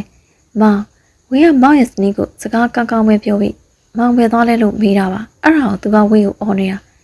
မင်းကဘာမှလာရှင်းပြနေစရာမလိုခုဖုန်းဆက်တာဘာကိစ္စလဲပဲပြောဟိုလေဝေးဖျားနေလို့ပါမောင်ရဲ့အဲ့ဒါမောင်လာပြီးလို့မရဘူးလားယင်အိမ်မှာလည်းဘယ်သူမှမရှိလို့ပါဘေးကကြောင်နေရတဲ့ချွေတော်တော်တော်ပင်အမြင်ကတ်သွားတယ်ချွေနဲ့ပြုံးတော့ကကြအခုလိုမြေခွေးတန်နဲ့မဟုတ်ကိုနဲ့ကြတော့ဖြစ်နေလိုက်တာဆိုတာလူကြားလို့တော့မကောင်းငါမအောင်မောင်ရင်ခေါင်းကိုက်လာပြန်ပြီဝေးမတနာဘူးလားယင်ဝေးအရှမ်းပြနေတဲ့ဝေးကိုလာခဲ့ပါနော်အခုမောင်ဝေးကိုမချစ်တော့ဘူးဆိုရင်တော့အရင်ကတကယ်ချင်းတန်ရုံးစင်လေးတော့ထောက်ထားပေးပါတော့မကောင်းတစ်ချက်စဉ်းစားလိုက်တဲ့ငါခဏနေထွက်လာခဲ့မယ်အဲ့ဒါဆိုမောင်မြန်လာခဲ့နော်ဝေးမျောနေပဲကောင်းပေါင်းမပြင်မပြောတော့ပဲဖုန်ချလိုက်တယ်ကိုကအဲ့မိန်းကလေးစီတော့မလို့လားကိုခဏသွားရမယ်ထင်တယ်အဲ့ဆိုလဲသွားလေချွေစိတ်မဝင်စားစွာပြောပြီးတော့အခန်းတကောင်ကိုဆွဲဝင်နောက်ကနေခါကိုလောက်ဖက်လိုက်တဲ့ကိုကြောင့်ချွေခဏတာမင်တမ်းမိသွားတယ်ကိုအရင်ကတငယ်ချင်းတန်ရောက်စင်ကိုထောက်ပြီးခဏပဲသွားမှာပါကိုနှင်းစီပေါ်ဘယ်တော့မှမဖောက်ပြပါအောင်နှင်းစီကိုရှုံတယ်မလားချွေကိုဘယ်လိုယုံရမှာလဲနှင်းစီအရင်ကကိုမင်းပေါ်စုခဲ့သမျှကိုတောင်းပန်ပါတယ်ကိုစိတ်ရှုပ်ထွေးနေခဲ့ပြီလို့နှင်းစီပေါ်အထင်မြင်မှားသွားခဲ့တယ်ဒါပေမဲ့နောက်ကိုဒီလိုမဖြစ်အောင်ကိုအတတ်နိုင်ဆုံးကြိုးစားပြီးပြောင်းလဲသွားမယ်ဆိုတာနှင်းစီကိုယုံစေချင်တယ်ဒါဆိုချွေတစ်ခုပဲမိမဲ့ကိုချွေပေါ်မှာဘယ်ချိန်ကအမြင်ကြီးသွားခဲ့တာလဲချွေသိလို့ရမလားနှင်းစီကိုဘယ်ချိန်ကချင်ပြီးသွားခဲ့တယ်ဆိုတာကိုလည်းတကယ်မသိဘူးဒါပေမဲ့နှင်းစီပေါ်စုခဲ့မိတဲ့အချိန်တိုင်းကိုရဲ့မသိစိတ်ကအမြဲတတိပေးနေခဲ့တယ်မင်းမနေပြီဆိုပြီးအမြဲလို့ပြောနေခဲ့တယ်အခုနားထောင်လိုက်တဲ့အချိန်မှာကိုနောက်မကြတော့သေးဘူးလို့ထင်တယ်အေးစေးတည်ငြိမ်မှုနဲ့ယုံကြည်ချက်ရှိစွာပြောနေတဲ့ကိုကြောင့်အစကတည်းကကိုဘလောက်မှစိတ်မဆိုးခဲ့ဘူးတဲ့ချွေအခုလေကိုပြောအောင်မှကြာရှုံသွားရပြန်တယ်ကိုအခုနားထောင်လိုက်တာနောက်မကြသေးပါဘူးဟုတ်လားဒါဆိုနှင်းစီကိုမေးခွန်းတစ်ခုမေးလို့ရမလားဟုတ်မေးလေကိုနှင်းစီချစ်လားမချစ်ဘူးဆိုရင်ရပါတယ်နှင်းစီကိုခုမချစ်လက်နောက်ချစ်လာအောင်ကိုကြိုးစားရမှာပေါ့စူးစမ်းကြည့်ပေါ့ဖေရဲ့ဇာပနာအခမ်းအနားတွေအားလုံးပြီးစီးသွားလို့ဆွေမျိုးတွေလည်းပြန်သွားကြပြီဖြစ်တယ်လို့ကောင်းတဲ့ချွေတို့ပဲမိနဲ့အတူနှစ်ရက်ခန့်အဖို့ပြုပြီးနေခဲ့တယ်အခုတော့ဖေရဲ့ရွှေဆိုင်စီးပွားရေးလုပ်ငန်းတွေအားလုံးကိုယုံကြည်ရတဲ့မန်နေဂျာတူကိုယာယီအုပ်ချုပ်ခိုင်းထားပြီးနောက်ပိုင်းရက်ကစားပြီးမိပဲဆက်လက်ပြီးတော့စီပန်းခန့်ခွင့်အုပ်ချုပ်ရမှာဖြစ်တယ် မေမေချွေတို့လည်းခဏနေအိမ်ပြန်ရတော့မှဆိုတော့မေမေအိမ်ကူလေးဖူးဖူးနဲ့နှစ်ယောက်တည်းဖြစ်ပါမလားယင်ဒေါ်တိခွသူမအဆူရင်လွန်နေတဲ့သမီးလေးကိုကြည့်ပြီးစိတ်မပူပူပြောတယ်ကောင်းကြီးပြလိုက်တယ်သမီးရဲ့မေမေကိုပဲပူမနေပါနဲ့သမီးကိုယ်တိုင်လည်းနေကောင်းနေရမယ်နော်ခုတော့မေမေသမီးလေးအရင်ကထက်တောင်နည်းနည်းပိန်သွားရကွယ်ချွေလက်ကိုလာကိုင်းပြီးကိုယူဆိုင်ဖို့ပြောနေတဲ့မေမေကိုသူမပြုံးပြီးတော့စိတ်မပူပူပြောလိုက်တယ်ဟုတ်မေမေချွေကိုစိတ်မပူပါနဲ့ချွေအဆင်ပြေပါတယ်အိမ်မှာကွယ်ဒါနဲ့ตาရောဘယ်သွားနေရလဲမေမေမတွေ့သလိုပဲကိုကအစောလေးတွေကသူ့အတီဖုံးဆက်ခေါ်လို့အပြင်ထွက်သွားတယ်မေမေ။အော်အေးကွယ်သူ့မှာလည်းအရေးကြီးကိစ္စရှိလို့ဖြစ်မှာပါသမီးရဲ့။ဒေါ်တိခွသမီးဖြစ်သူစကားပြောရင်မျက်နှာမကောင်းသလိုဖြစ်နေလို့စိတ်မပူဖို့အရင်မွဲပြောတာဖြစ်တယ်။အဲ့ဆိုမေမေချွေပေါ်တက်ပြီးအဝတ်လေးနဲ့သွားသိမ်းလိုက်အောင်မယ်။သမီးလောက်ဆရာရှိရသွားလို့တော့သူမအခန်းစီသွားနေတဲ့အချိန်တခြားစိတ်ပူမိတာကိုပါကိုရှုံပေးမဲ့ဟိုမိန်းကလေးကတော့ချွေလုံးဝမယုံအတန်ကူကမြူဆွေးနေတဲ့လေတံနဲ့ချွေကိုတို့တကယ်ချင်းတန်အောင်စင်ကြောင်းဆိုပြီးတော့သွားခိုင်းလိုက်တာဖြစ်တဲ့မဟုတ်ရင်ချွေကိုမသွားခိုင်းစေချင်ချန်တကားဝမှာကောင်းထွေးတန်ကြလို့ဖြူသေးဝင်မောင်းလာပြီဆိုတဲ့အတီးကြောင့်ပြုံးမတက်ဖြစ်သွားတယ်နေမကောင်းလို့ပြောထားတာကိုတော့ပြီးသွားပြီးအောက်ကိုအပြေးဆင်းသွားလိုက်တယ်မောင်ရောက်လာပြီလားအိတ်ရှိမှာကားရက်ပြီးဆင်းလာတဲ့မောင်ကိုဝေအပြုံးနဲ့ကျိုးဆိုလိုက်တယ်ဒါနဲ့ခုနကဖုန်းလေးကပြောတော့နေမကောင်းဆိုဝေအခုကျတော့တခြားစီဖြစ်ပြီးလမ်းဆက်နေပါလားကောင်းပြောလိုက်တဲ့စကားကြောင့်ဖြူသေးဝေမိနေတာကိုတတိယသွားပြီးမျက်နှာပြန်ယွန်းသွားတယ်ချက်ချင်းပဲမျက်နှာကိုပြန်ထိပြီးနေမကောင်းပုံနဲ့ပြန်ဟန်ဆောင်လိုက်တယ်မောင်ရဲ့မိကုန်းကလည်းများလိုက်တာဝေကမောင်ကိုကြိုချင်လို့နေမကောင်းတာတော့မှဆင်းလာပြီးကြိုတာကိုပဲအဲ့ဒါမောင်ကဝေနေမကောင်းတာမယုံတော့ဘူးလားကောင်းဖြူသေးဝေစကားကြောင့်ရှိလိုက်တယ်ကိုပြောတဲ့စကားတွေမှာဝေနေမကောင်းတာကိုမယုံဘူးလို့ပြောမိသွားလို့လားဟိုပပပါဘူးဒါပေမဲ့မောင်ကရှင်လုံးမဟုတ်တော့ဝေကိုယုံချင်မှယုံပါလေဒါကြောင့်ဝေကပြတာပါပြောလို့အနာကက်လာပြီးရင်ဘက်ပေါ်လာတင်တော့မဲ့လက်ကြောင့်ကောင်းချက်ချင်းရှောင်လိုက်တယ်သူမစိတ်ထဲမကြည်မနဲ့လက်ပြန်ရုပ်ပြီးမြူဆွဲတဲ့အပြုံးတူနဲ့ကောင်းကိုကြည့်တယ်မောင်ဝေကောင်းနဲ့ကိုက်တယ်လို့အပေါ်ကအခန်းစီလိုက်ဖို့ပြီးလို့ရမလားသွားလေဝေးလံကိုကင်ထားပေးပါတော့မောင်ဝေလဲကြမှာကြောင့်လို့ကောင်းသူမလက်မောင်းတစ်ဖက်ကိုပဲထိန်ကင်ပေးလိုက်ကအတူအပေါ်တက်လာခဲ့တယ်ချွေအိတ်ခင်းထဲမှာကိုအိမ်တူပြန်ဖို့ထိုင်ဆောင်နေတယ်ချွေဒီနေ့ရကမအိမ်ပြန်တော့မှဆိုအဲ့ဒီချိန်သူမတငယ်ချင်းဝေဝင်းသူရှောင်းလာပြီးတော့နားထိုင်ပြီးမိလိုက်တယ်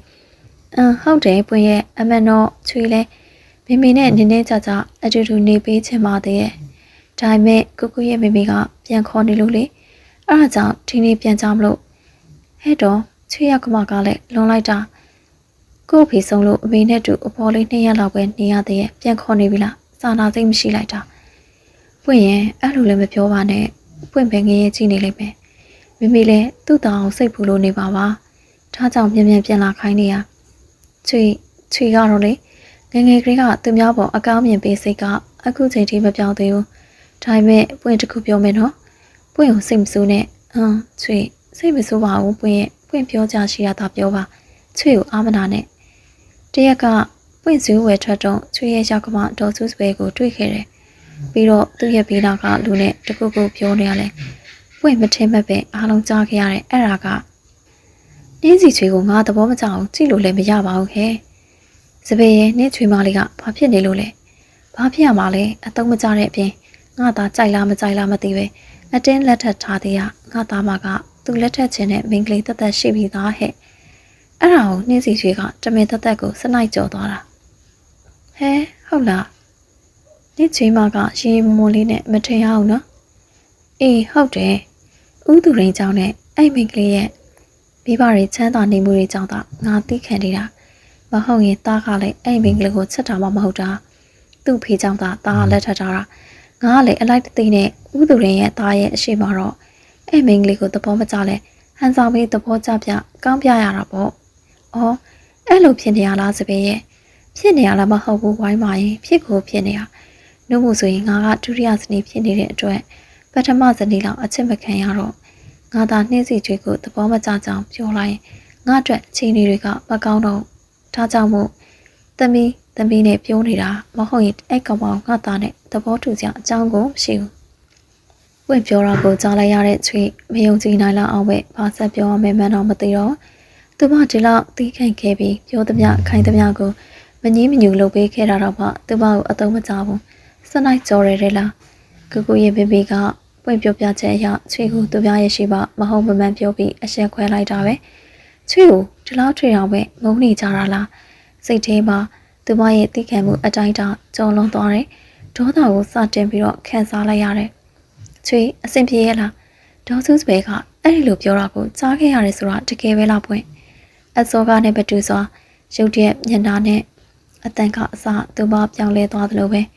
ဲတကယ်ကြားခဲ့ရတာပါချွေရဲ့ဒါပေမဲ့ချွေတော်သားထွက်နေသလိုပဲပွင့်ပြောပြတာမှားသွားပြီလားမသိဘူးပွင့်မမှားပါဘူးချွေကိုအခုလိုပြောပြပေးတဲ့အတွက်ပွင့်ကိုကျေးဇူးတင်ပါတယ်ပြီးတော့ချွေအခုကစားပြီးရကမအိမ်မှာဘယ်လိုနေရမလဲဆိုတာသိသွားပြီထင်တယ်တင်ငိမ့်နဲ့ဒီတဲ့နဲ့တကွန်ချင်းပြောနေတဲ့ချွေကိုကြည့်ပြီးပွင့်တားလဲသွားတယ်အခုတော့ချွေတီးခတ်နိုင်စံကုန်သွားပြီပဲအေးလီဘယ်မင်းကလေးကကိုယ်သိက္ခာနဲ့အဆက်ကိုစော်ကားတာကိုတီးခတ်နိုင်ပါမလဲလူတိုင်းသိခံဖို့အတိုင်းအတာတစ်ခုဆိုတာရှိရပါဟုတ်လား။ကောင်းအခန်းရှိရောက်တော့ရက်ပြီးတော့ဖြူသေးဝေလက်မောင်းကိုကင်ထိန်ပြီးတော့ကိုဖြုတ်လိုက်တယ်။အခန်းထဲတော့ကို့ဘာသာဝင်နိုင်တယ်မဟုတ်လား။ဒါလိုက်မောင်ကဝေးကိုအခန်းထဲထိမပို့ပေးချင်တော့လား။ဝေးမင်းစကားပြောတာကြည့်ပြောပါ။ကိုကအခုအိမ်တောင်တယ်ဖြစ်နေပြီ။ဝေးအခုလိုမောင်စုတဲ့နန်းစားကိုခေါ်ဖို့မသင့်တော်တော့ဘူး။ဘာပြောရဲ။မောင်စုတဲ့နန်းစားကိုဝေးကခေါ်ဖို့မသင့်တော်တော့ဘူး။ဟုတ်လားမ။ဟုတ်တယ်။အရင်ကအကူတို့ဘလို့ပဲခေါ်ခဲ့ပါစေအခုမခေါ်တဲ့တော့ဝေဒါကြောင့်မင်းစကားအပြောဆိုဆင်ကျင်ပါဝေမောက်စကားကြောင့်ဒေါသထွက်သွားပေမဲ့သူမအကြီးကြီးမအောင်မြင်မှစူရာကြောင့်အတလိုက်ဆုံးစိတ်ကိုလျှော့ပြီးအပြုံးတူကိုဖန်တီးပြီးတော့မောင်ကလည်းမှားလို့ဟိုလေကောင်းရဲ့ဝေမခေါ်နဲ့ဆိုလည်းမခေါ်တော့ပါဘူးဒါပေမဲ့အခန်းထဲတွေတော့လိုက်ဖို့ပြီးလို့မရဘူးလားယင်အခန်းရှိတော့ရောက်နေပြီပဲအထဲထိကတော့ဝေးပါသားပဲဝင်လိုက်ပါကိုအိမ်မှာကိစ္စလေးနည်းနည်းရှိသေးတာမို့လို့ဒီလောက်နဲ့ပြန်တော့မယ်လက်ထွက်လို့အောက်ကိုဆင်းမလို့ခြေလှမ်းပြင်လိုက်တဲ့အချိန်ကောင်းရဲ့ခါကိုနောက်ကနေဖတ်လိုက်တဲ့ဖြူသေးဝင်းကောင်းရဲ့အိမ်မှာဘယ်သူမှရှိတာမဟုတ်ဝေးကိုအဲ့လိုတယောက်တည်းမထားခဲ့ပါနဲ့နော်ဝေးလက်ကိုလွတ်ဟမ်ဝေးကောင်းကိုမလွတ်နိုင်ဘူးအဆုံးရှုံးလည်းမခံနိုင်ဝေးစီပြန်လာခဲ့ပါမောင်ရဲ့ကောင်းသူမလက်တွေကိုဆွဲပြုတ်ပြပြီးမျက်နှာချင်းဆိုင်ပြီးတော့ဝေးမင်းအတိတရားကတ်ဆန်းမှငါမင်းကိုလန့်ခွဲခဲ့ပြီးကြတဲ့ကငါတို့ဇလန်ကအဲ့မှာပဲပြီးဆုံးသွားခဲ့ပြီဆိုတာမင်းနားလဲလားမဟုတ်ဘူးမောင်ဝင်းကိုလိန်နေရမောင်ဝင်းချစ်နေပါသေးရဲ့မဟုတ်ရင်ဝေးခေါ်တာကိုမောင်ကချက်ချင်းပြေးလာပါမလားဝေးငါပြောပြီးပြီလေငါတို့အရင်ကတငယ်ချင်းတန်ရောစင်ကြောင်းမို့လို့သာမဟုတ်ဘူးဘာတငယ်ချင်းတန်ရောစင်လဲမဟုတ်ဘူးကောင်းရဲ့စကားကိုဖျက်ပြောပြီးအော်လိုက်တဲ့ဖြူအယူတယောက်လိုပဲအသေးစိတ်မကန်နိုင်တော့ငါမင်းနဲ့ဘာမှပြောစရာအကြောင်းမရှိတော့ဘူးဝေး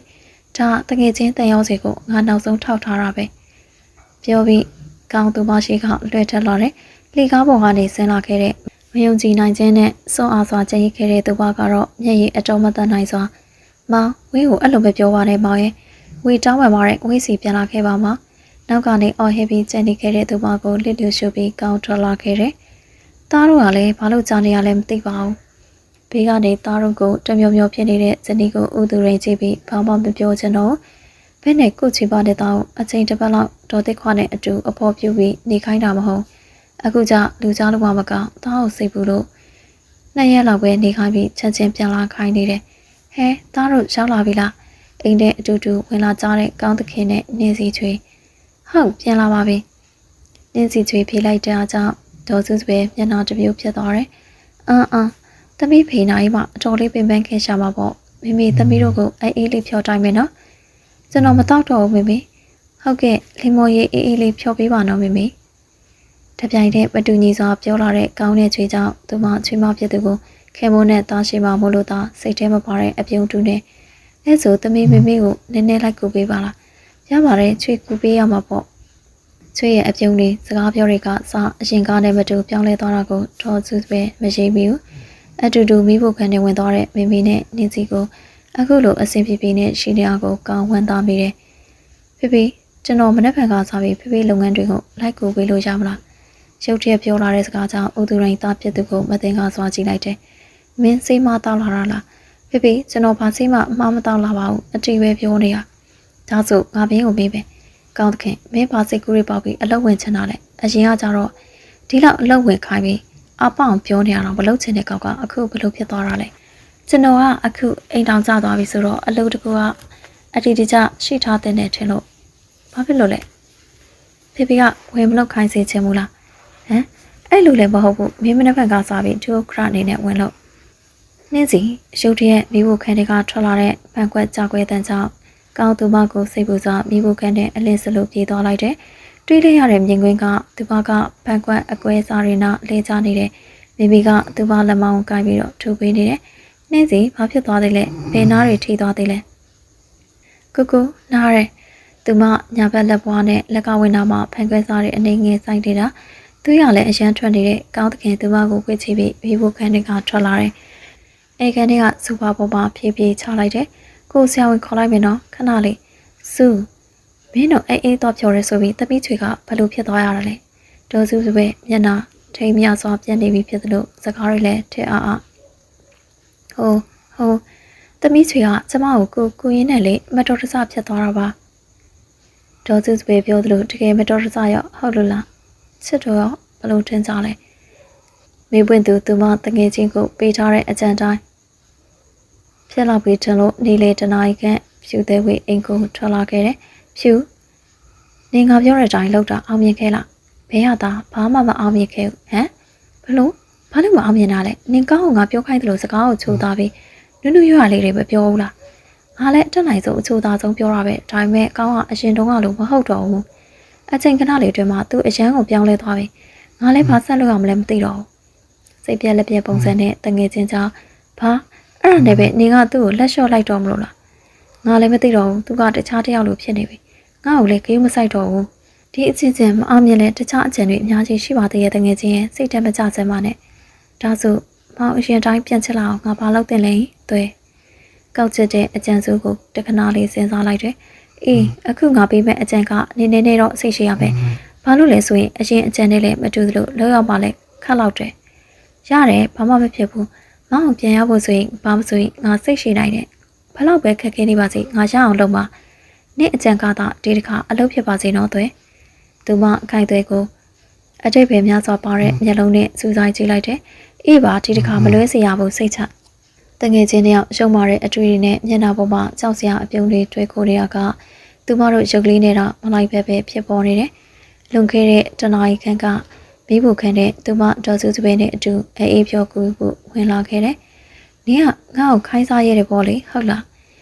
ဖန်ခွက်ဆွဲပေါ်တင်ပြီးသူမကိုပြန်လဲပြီးတော့ဒေါသအရင်ရောင်နဲ့ကြည့်နေတဲ့ဒေါ်စုစပယ်ကိုကျမကအမေကိုဘယ်နာခိုင်းမိလို့လဲအမေကသာကိုယ်တိုင်လှုပ်ပေးခြင်းနဲ့မဟုတ်လားဘာငါကလှုပ်ချင်တယ်နေကတော့ကျမပြောတာဘယ်နာမှားနေလို့လဲအမေကိုယ်တိုင်ကဖြော်တတ်ရမလားလို့မေးတာမဟုတ်လားသူမလက်မောင်းကိုရုပ်တရက်လာဆောင်ဆွဲပြီးအနာကတ်တယ်နေငါအကြောင်းကောင်းကောင်းမသိသေးဘူးထင်နေနှင်းစီချေကျမကလား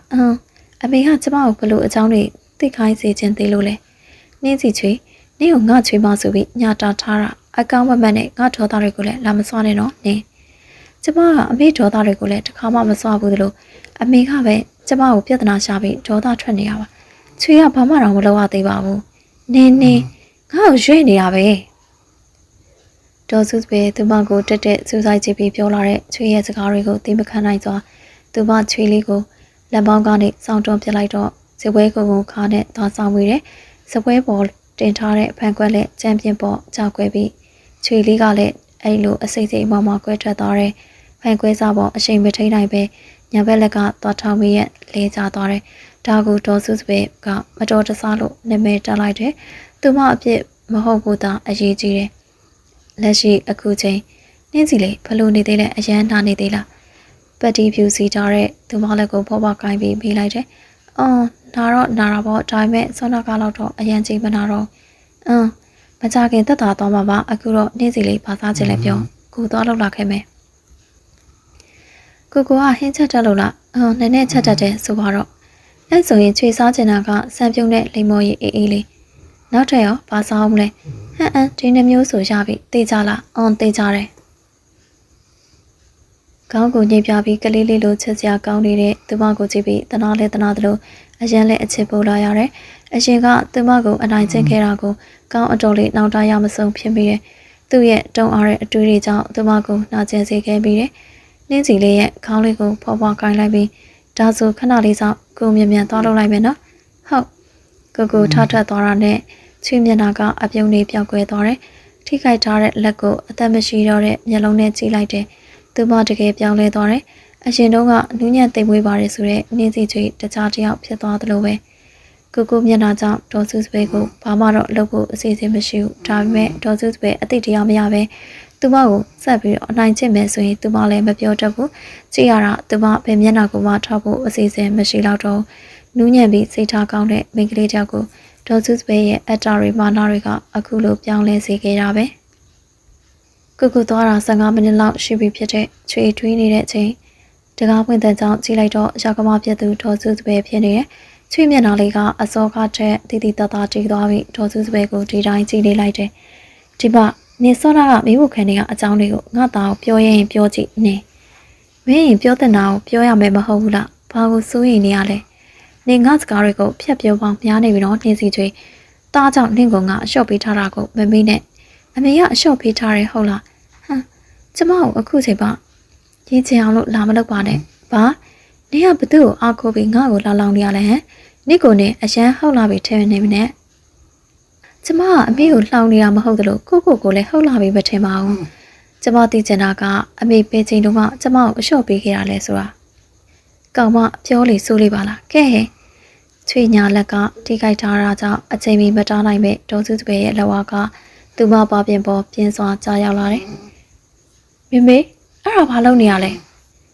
ဘယ်ချိန်ကလေးကရောက်နေမှမသိတဲ့ကိုကပြောရင်ချွေနာလာပါပြင်ပေါ်လက်တင်ပြီးစိုးရင်တဲ့အကြည့်နဲ့ပေါက်သွားတဲ့နှကန်းနူးနူးပေါ်သွေးစားတွေကိုလက်မနဲ့ညင်သာစွာတုပ်ပေးနေတယ်ဒေါ်စုစပယ်သူမရိုက်လိုက်တာတားမြင်သွားတဲ့အတွက်ကြောင့်ထိတ်လန့်သွားပြီးတားကိုရှင်းပြဖို့ကြိုးစားတယ်တားမြင်တာတကယ်မဟုတ်ဘူးနော်မေမေကလေဒီလောက်ရိုက်ခဲ့တာကိုမှမဟုတ်ဘူးလို့ညင်းနေတဲ့ဒေါ်စုစပယ်ကိုကောင်းသူ့မိခင်ဖြစ်ပေမဲ့စိတ်ပြတ်သွားပြီးတယ်စကားကိုနားမထောင်မဲ့ပြန်ဖြတ်ပြောလိုက်တယ်မေမေဘာမှမပြောပါနဲ့တော့အခုကျွန်တော်အခန်းထဲကနေထွက်သွားပြီပါမေမေကိုမောင်းထုတ်နေရတာသားသူမကိုကြည်လည်းမကြည့်သလိုဘာမှလည်းပြန်မဖြေတဲ့ဒါကြောင့်သူမစိတ်မကောင်းဖြစ်သွားတဲ့ဒါပေမဲ့သူမနေစီရွှေကိုရိုက်လိုက်တာလက်လွန်သွားတယ်ဆိုတော့မစင်စားသူမနောက်ထပ်တရားဆိုတာကိုမသိဘူးအဲ့မှာသားရဲ့မိမိခန်းထဲကထွက်သွားပါမယ်ပြောပြီးထွက်သွားတဲ့မိခင်ကိုကောင်လုံးဝနားမလည်နိုင်ဘူးဘာကြောင့်နှင်းစီကိုပါရိုက်ခဲ့ရတာလဲနှင်းစီကိုမိမိစားတောင်းပန်ပါတဲ့ကိုထင်တာကနှင်းစီနဲ့မိမိအဆင်ပြေတယ်လို့ပဲထင်နေကြတာနှင်းစီအရန်နာသွားလားဘာမှတောင်းပန်ကြမလို့ပါဘူးချွေတို့ကလင်မယားတွေပဲတယောက်ကိုတယောက်နားလည်မှုရှိပါဖြစ်မှာပေါ့ပြီးတော့ရိုက်တဲ့သူကကိုမမဟုတ်တာဘာလို့ကိုမှဖြစ်ရမှာလဲဒါပေမဲ့ကိုမိမိကထားလိုက်ပါချွေကိုတကူစိတ်မကြည်နဲ့လို့ရိုက်သွားတာဖြစ်မှာပါချွေစိတ်ထဲမထားပါဘူးကိုနှကန်းကိုစိတ်ထဲပေးမယ်တော့ခဏလေးဟုတ်ကိုစိတ်သားယူနေတဲ့အချိန်ချွေပေါက်သွားတဲ့နှကန်းကသွေးစားတွေကိုထိပြီးကြည့်လိုက်တယ်သမီးလေးဘလို့လက်ထိပ်ပြီးတယ်ဟုတ်လားဟုတ်တယ်ဒေါ်လေးရဲ့ဖူးဒေါ်လေးတော့ပူခိုင်းတဲ့အမရွက်ပြောက်စီကိုမိစဉ်ကိုအိမ်ရှိမှပေးရင်နဲ့မမလေးကိုအကိုလေးကောင်းတဲ့ခင်ကအလောတကြီးပွေလာတာကိုမြင်လိုက်ရတယ်မမလေးလက်မှာလည်းသွေးတွေအရမ်းထွက်နေတာဖះငါတပီးလေးကိုသွားကြည့်ပါရမယ်အခုတပီးစီသွားဖို့ဥပကိုကားထုတ်ခိုင်းလိုက်ဖူးဟုတ်ကဲ့ဒေါ်လေးဖူးသွားပြောလိုက်ပဲငယ်ရွယ်သူပြီးတက်လက်စာထားထွက်သွားတဲ့ဖူးကိုကြည့်ပြီးဒေါ်တက်ခွာတမီးလေးချွေဖူးအရွယ်တုန်းကဒီလိုပဲတက်လက်နဲ့အလွန်ချက်စရာကောင်းခဲ့တာကိုအမှတ်ရမိတယ်သမီးလေးအတွက်စိတ်တွေကလည်းစိုးရင်စိတ်တွေပြင်းနေတယ်ဒေါ်လေးကားထုတ်ပြီးအေးသွားကြရအောင်စူမီဘူးခန်းထဲမှာစောနာကဘာတွေဖြစ်ခဲ့ရလဲဥသူရင်အတန်ကတည်ငြိမ်မှုလည်းရှိသလိုသူမအမှန်သားဖြင့်ပြဿနာအကြီးအကျယ်ဖြစ်မှာဆိုတာကြောင့်ကျမလိမ္မော်ရီဖြောပြင်းလို့ပြင်နေတဲ့အချိန်ဖန်ခွက်ကစပွဲပေါ်တင်ထားပြီးမငြိမ်လို့ထင်ပါရဲ့ပြုတ်ကြပြီးကွဲသွားတဲ့အဲ့ဒါကိုသမီးချွေကတိမ့်ဖို့အလားခြေချောပြီးဖန်ခွက်အကွဲစားတွေပေါ်လဲကြပြီးလက်ထောက်မိသွားတာဒါနဲ့အခုရောသမီးချွေဘလို့နေသေးလဲကျမသွားကြည့်တာတတ်တာပါတယ်ဥသူရင်သူမပြောတာကိုရှုံဟန်ပေါ်သွားတဲ့တပ်ပြင်းပတိပသားချလိုက်တယ်အဲ့ဒီချိန်မဲ့တိုက်ဆိုင်ခြံရှိကောင်းတီတန်ကြလို့သူမဆင်းလာပြီးထွက်ကြည့်တော့ခြံဆောင်ဦးနိုင်တကားဖွင့်ပေးနေတာကိုတွေ့လိုက်ရတယ်ဘယ်သူမှလည်းမသိပဲနဲ့ဘာလို့တကားဖွင့်ပေးနေရလဲမသိဘူးပြောရင်ဆိုရင်အနာသွားကြည့်ဖို့ဖြစ်လိုက်တယ်ဒေါ်တစ်ခွာပါလားဘာလာလောက်တာပါလဲသူ့သမီးလက်နာနေတာတိသွားလို့များလားကားတွေကဒေါ်တစ်ခွာကိုတွေ့လိုက်ရတော့သူမစိတ်ထဲမှာမိကူများစွာနဲ့နှင်းစီချွေသူမလောက်တာပြောလိုက်မှကိုမလုံးမကြုံဖြစ်နေတယ် ဒါပေမဲ့သူမကတော့မတော်တဆလို့ပဲနာမည်တက်ရမယ်ညီမလေးသက်ခွာပါလားဘလို့ဖြစ်ပြီးရောက်လာတာလဲလာအိမ်ထဲဝင်ကြပါကားပေါ်ကဆင်းလာတဲ့ဒေါ်သက်ခွာတို့ကိုသူမပြူငါစွာနှုတ်ဆက်လိုက်တယ်သမီးလေးလက်ထိထားတယ်လို့ကြားလို့ကျမရောက်လာတာပါဟုတ်တယ်ညီမအမားတို့လည်းဖြစ်ဖြစ်ချင်းဖုံးမဆက်မိလို့တောင်းပန်ပါတယ်သမီးလေးကိုပဲစိတ်ပူပြီးညီမကိုဖုံးဆက်ဖို့မိနေတာရပါတယ်အမရဲ့အခုညီမသမီးလေးရောအမအပေါ်ထက်မှာပါကျမသမီးလေးစီခဏသွားကြည့်လိုက်အောင်မနင်းစီချွေငါလုပ်တယ်လို့ပြောရင်ပြောကြည့်အခုထပ်ပို့ဆိုအောင်ငါလုပ်ပြမယ်ကြည့်နေငါကောင်းကောင်းမနေရရင်နေလဲကောင်းကောင်းမနေရအောင်ပဲသူမအပေါ်တက်ကိုကြည့်ပြီးစိတ်ထဲကကြုံဝလိုက်တယ်ရောက်ခမနဲ့ချွေးမဆွေပွဲကဘလို့ဖြစ်လာမှလဲကိုချွေလက်တတရင်ဖေရဲ့လုပ်ငန်းတွေကိုသွားကူမှဆိုဒါပေမဲ့ကိုခုမသွားသေးပါဘူးနင်းစီတတပါလေဒါပေမဲ့အခုက3ရက်တောင်ရှိပြီကိုချွေတတနေပါပြီခဏနေကြရင်မင်းပီလဲလာမှာပဲဟာချွေကိုဘာမှစိတ်မပူပဲအလုပ်ကိုဒီနေ့ပဲသွားတော့နော်နင်းစီကကိုမောင်းထုတ်နေရလားဘာလဲနင်းစီနာမနေခိုင်းစေချင်လို့လားမဟုတ်ပါဘူးကိုကလည်းအဲ့လိုမတွေးပါနဲ့ကိုမအလုပ်ဆောင်ဝင်မှာကိုချွေကြောင့်နဲ့မပြတ်ခိုင်းစေချင်လို့ပါကောင်းသူ့ကိုစိတ်ပူပေးတတ်တဲ့သူမကိုအမျက်တူနဲ့ကြည့်ပြီးတော့ဟုတ်ပါပြီဗျာနင်းစီဒီလောက်သွားခိုင်းပါတော့ကိုခဏနေကြရင်သွားလိုက်ပါမယ်အခုတော့ကိုယူလာပြီးတဲ့စံပြုတ်လေးတောက်လိုက်နော်ဟုတ်ဖူးရေသမီးလေးအတွက်အားရှိတာလေးတွေများထည့်တာနော်ဒေါ်လေးခဏနေသွားတော့မယ်ဟုတ်ကဲ့ဖူးထည့်ပေးပါမယ်ဒေါ်လေးခဏနေအစင်သင့်ဖြစ်စေရပါမယ်ရှင်အေးသူမပြောရင်အဝေးစားလေးရဲ့အခန်းထဲဝင်လာခဲ့တယ်ဟိုတနေ့ကသူမသမီးအားလုံးပြောပြလို့ဒေါ်စုစပယ်ကြောင့်တီးပြီးဖြစ်တဲ့တော်တော်ရက်ဆက်တဲ့မိမတယောက်ပဲသမီးချွေလေးကိုတူရဲသောသမီးလေးမို့ငငယ်လေးကလေးကသူမတို့ပိုးလို့မွေးခဲ့ရတယ်တခါမှတော့မရိုက်ဘူးတဲ့သမီးကိုရောက်ကမကမျက်နာကမအရာချစ်မိအောင်ရယုံတွေမကောင်းအခုလေတွန်းဖြစ်တယ်ဖန်ခွဲစားတွေပေါ်လက်ထောက်သွားရတယ်ကံကောင်းလို့သာလက်ကဝက်ကအကျော်တွေကိုဖန်စားတွေကမထိုးမိခြင်းပဲမဟုတ်ရင်သူမမတွေ့ရတော့ဒေါ်စုစပယ်ကတာတောင်အားမရသေးပဲသူမသမီးလေးနှကမ်းမပေါအောင်ရိုက်လိုက်တာကြောင့်သူမမိခင်တယောက်နေနဲ့ဒေါသထွက်သွားရတယ်။ဘာကြောင့်သမီးလေးကိုအဲ့လောက်တောင်မုန်းနေရတာလဲနားမလဲဘူး။သူမအကုန်သိပြီမလို့သမီးလေးကိုအခုကစားပြီးအထီးခိုင်းမခံနိုင်တော့ဘူး။ချွေဆံပြုတ်တော့ပြီးတော့ကိုကပကံတွေသိမ့်ဆဲပြီးအဝတ်စားလက်အလုပ်သွားတာဖြစ်တယ်။အခုချွေလက်ကကြိုက်တာကတကြောင်အပြားပါတက်နေရကတကြောင်မို့အခန်းထဲမှာပဲ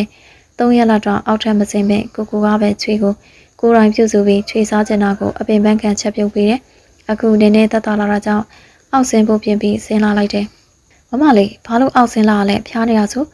လေကားအောက်မှာကျန်းတိုင်နေတဲ့မိစင်ကသူမကိုစိတ်ပူဟန်တင်ပေးလိုက်တယ်။မမအဖျားမတက်တော့ပါဘူးမိစင်ရဲ့အဲ့လောက်လဲစိတ်ပူနေပါနဲ့မေးမြင်သွားရင်မိစင်အထင်းလဲခံနေရအောင်ပဲ။မမလေးဘာကိုပြောချင်တာလဲ။နင်သူ့ကိုဘာမှပြောစရာမလိုဘူးမိစင်လုံးစရာရှိရသွားလို့တော့ဟုတ်ကဲ့စကားပြောနေတဲ့အချိန်ဒေါ်စုစပယ်ရုတ်တရက်ရောက်ချလာပြီးဘယ်ချိန်ကလေးကစကားတွေကိုခိုးနှောက်ထောင်နေမှမသိဘူးအမေကျမပြောတာဘယ်နာမှားနေလို့ဝင်ဖြတ်ပြောရလဲဒီမှာနင်းကြောင့်မို့ငါကိုဒီ3ရက်အတွင်းမှာစကားမပြောဘူးဆိုတာနင်သိလားအဲ့ဒါကျမလောက်တာမှမဟုတ်တာအဲ့ဒီစကားကြောင့်ဒေါ်စုစပယ်လေကားပေါ်ကိုတလန်းချင်းတက်လာပြီးသူမနာရောက်လာတယ်နင်ကငါသားကိုတော်တော်အားကိုးနေရပေါ့လေဟုတ်လားယောက်ျားယူထားပြီးဒီလောက်လေးတော့မှအားကိုးလို့မရရင်ဘယ်နေရာမှာသွားအားကိုးရအောင်ပါလဲဖြတ်ကနေညာဘက်လက်ကိုအားနဲ့ဖြင်းညစ်လိုက်တာကြောင့်သူမနာကျင်စွာအွန်လိုင်းမိတယ်နေမြင်မြင်မှတ်ထားဖို့ကငါသားမုံမဲ့ဆိုရင်တော့ငါကပဲမုံမဲ့ငါကပဲပြောမယ်နေဘာမှလာပြောခွင့်မရှိဘူးကျမကသူ့စနေပဲဘာလို့ပြောခွင့်မရှိရပါလဲနာနာကပ်ပြီးချွေပြောလိုက်တာကြောင့်ထော်စုစပယ်တရေတစ်ပတ်စီနေသလားထင်ရအောင်ဒေါသတငွေငွေမျက်လုံးတွေနဲ့ချွေလက်ကိုအားနဲ့ဖေးပြီးတော့ဆွဲရမ်းလိုက်တယ်နင်းကမြာငါ့ကိုမကြောက်မြောက်ပြန်လာပြောရတဲ့ပေါ့လေအစောကကြမ်းတိုက်ထားတာကြောင့်လေကားတွေကဆူနေပြီးအစကလေးကဖျားနေတယ်အားသိမရှိတာကြောင့်ချွေတော်စုစပယ်လာဆွဲရမ်းနေတာကြောင့်ချွေမထိန်နိုင်ပဲချေကြော်သွားတယ်အမလီသမီးအတွက်အားရှိဖို့ထဲလာတဲ့တည်တည်နဲ့တခြားအစားအစာတွေထဲလာတဲ့ချင်းတောင်ကိုခိုင်းပြီးအိမ်ထဲဝင်လာတဲ့အချိန်လေကားပေါ်ကနေအရှင်ပြင်းပြင်းလိမ့်ကျလာတဲ့သမီးလေးကိုစီးမြင်လိုက်ရတယ်။သူမချင်းတောင်လောက်ကျသွားပြီးလဲကျနေတဲ့သမီးသားကိုအပြေးတော့ပွေးလိုက်တယ်။သမီးလေးချွေထပါအောင်ဝေးခေါ်တယ်လေထပါအောင်သမီးသူမငိုပြီးအော်ခေါ်နေပေမဲ့တတိလက်သွားတာဖြစ်လို့ချွေမကြနိုင်ဘူး။လေကားပေါ်မှာတော့ရုံမာတဲ့ဒေါ်စုစပယ်ဒီတစ်ခါသူမမျက်နှာမှာစိုးရင်ကြောင်ရုံချင်လည်းမရှိသလိုဝမ်းနဲ့ဝမ်းသားခြင်းလည်းမရှိဘူးအသက်မရှိတဲ့မျက်နှာတီးနဲ့ဒေါ်တစ်ခါအမြင်မဲ့ဖေးပါကြောက်ရွံ့ပြီးဘာလို့ရမယ်မှမသိရင်နေတဲ့မိစဉ်ကိုအလောက်သွားနေတဲ့ကောင်းသခင်ကိုဖုံးဆက်ခိုင်းလိုက်တယ် သမီးကောင်းသခင်ကိုအမြန်ဖုံးဆက်ပေးပါအမြန်ဟုတ်ကဲ့မိစဉ်ဖုံးရှိအောင်အပြေးသွားပြီးအကူလေးကိုဖုံးဆက်လိုက်တယ်အကူလေးဒီမှာရုတ်တရက်ဖုံးကိုဆွဲလူပြီးချလိုက်တဲ့လက်တစုံကောင်းအလုပ်ကိုရောက်တာတော့မကြသေးဘူးအင်္ဂါဖုံးဆက်လာပြီးဘာမှမပြောရသေးခင်ဖုံးချသွားတာကြောင့်သူမတကူကိုဖြစ်နေတာလားလို့စိုးရိမ်သွားရတယ်အမြဲပဲအလုပ်လက်စအလုပ်တွေကိုပြတ်ထားလိုက်ပြီးအိမ်ကိုပြန်ဖို့ကားရှိရထွက်လာခဲ့တယ်တခင်မကြီးဘာလို့ဖုံးကိုရှာမရှိနဲ့တားကိုဆက်စရာမလိုဒါပေမဲ့မနေနဲ့သွားတော့ဒေါ်တစ်ကတတိလင်းနေတဲ့တပီးလေးကိုကောင်းကနေပွေထားရင်မိစဉ်ကိုဒေါ်စုစပေဖုံးမဆက်ခိုင်းတာကိုဘေးကနေတွေ့နေကြနေတာကြောင့်တမီးလေးကိုစားကြော်သားထွက်သွားတယ်မတ်စုစပေရှင်ဘာလို့ဒီလောက်လုပ်ရရတာလဲတမီးလေးကရှင်ကိုဘာရများလုပ်ခဲ့လို့ဒီလိုဖြစ်အောင်လုပ်ရရတာလဲကျမကမလုပ်ပါဘူးသူ့ဘာသာသူမထိန်နိုင်လို့ခြေချော်ပြုတ်ကြတာကျမနဲ့ဘာဆိုင်လို့လဲဘာလို့ကျမကိုလာပြက်တင်နေရလဲဒီမှာကျမသမီးကိုရှင်ပြောခဲ့တာကျမအပြင်မှာကလေးကကြားခဲ့ဒါပေမဲ့ဒီလောက်ထိဖြစ်သွားမယ်မှမသိလို့ကျမဝင်မပါခဲ့တာ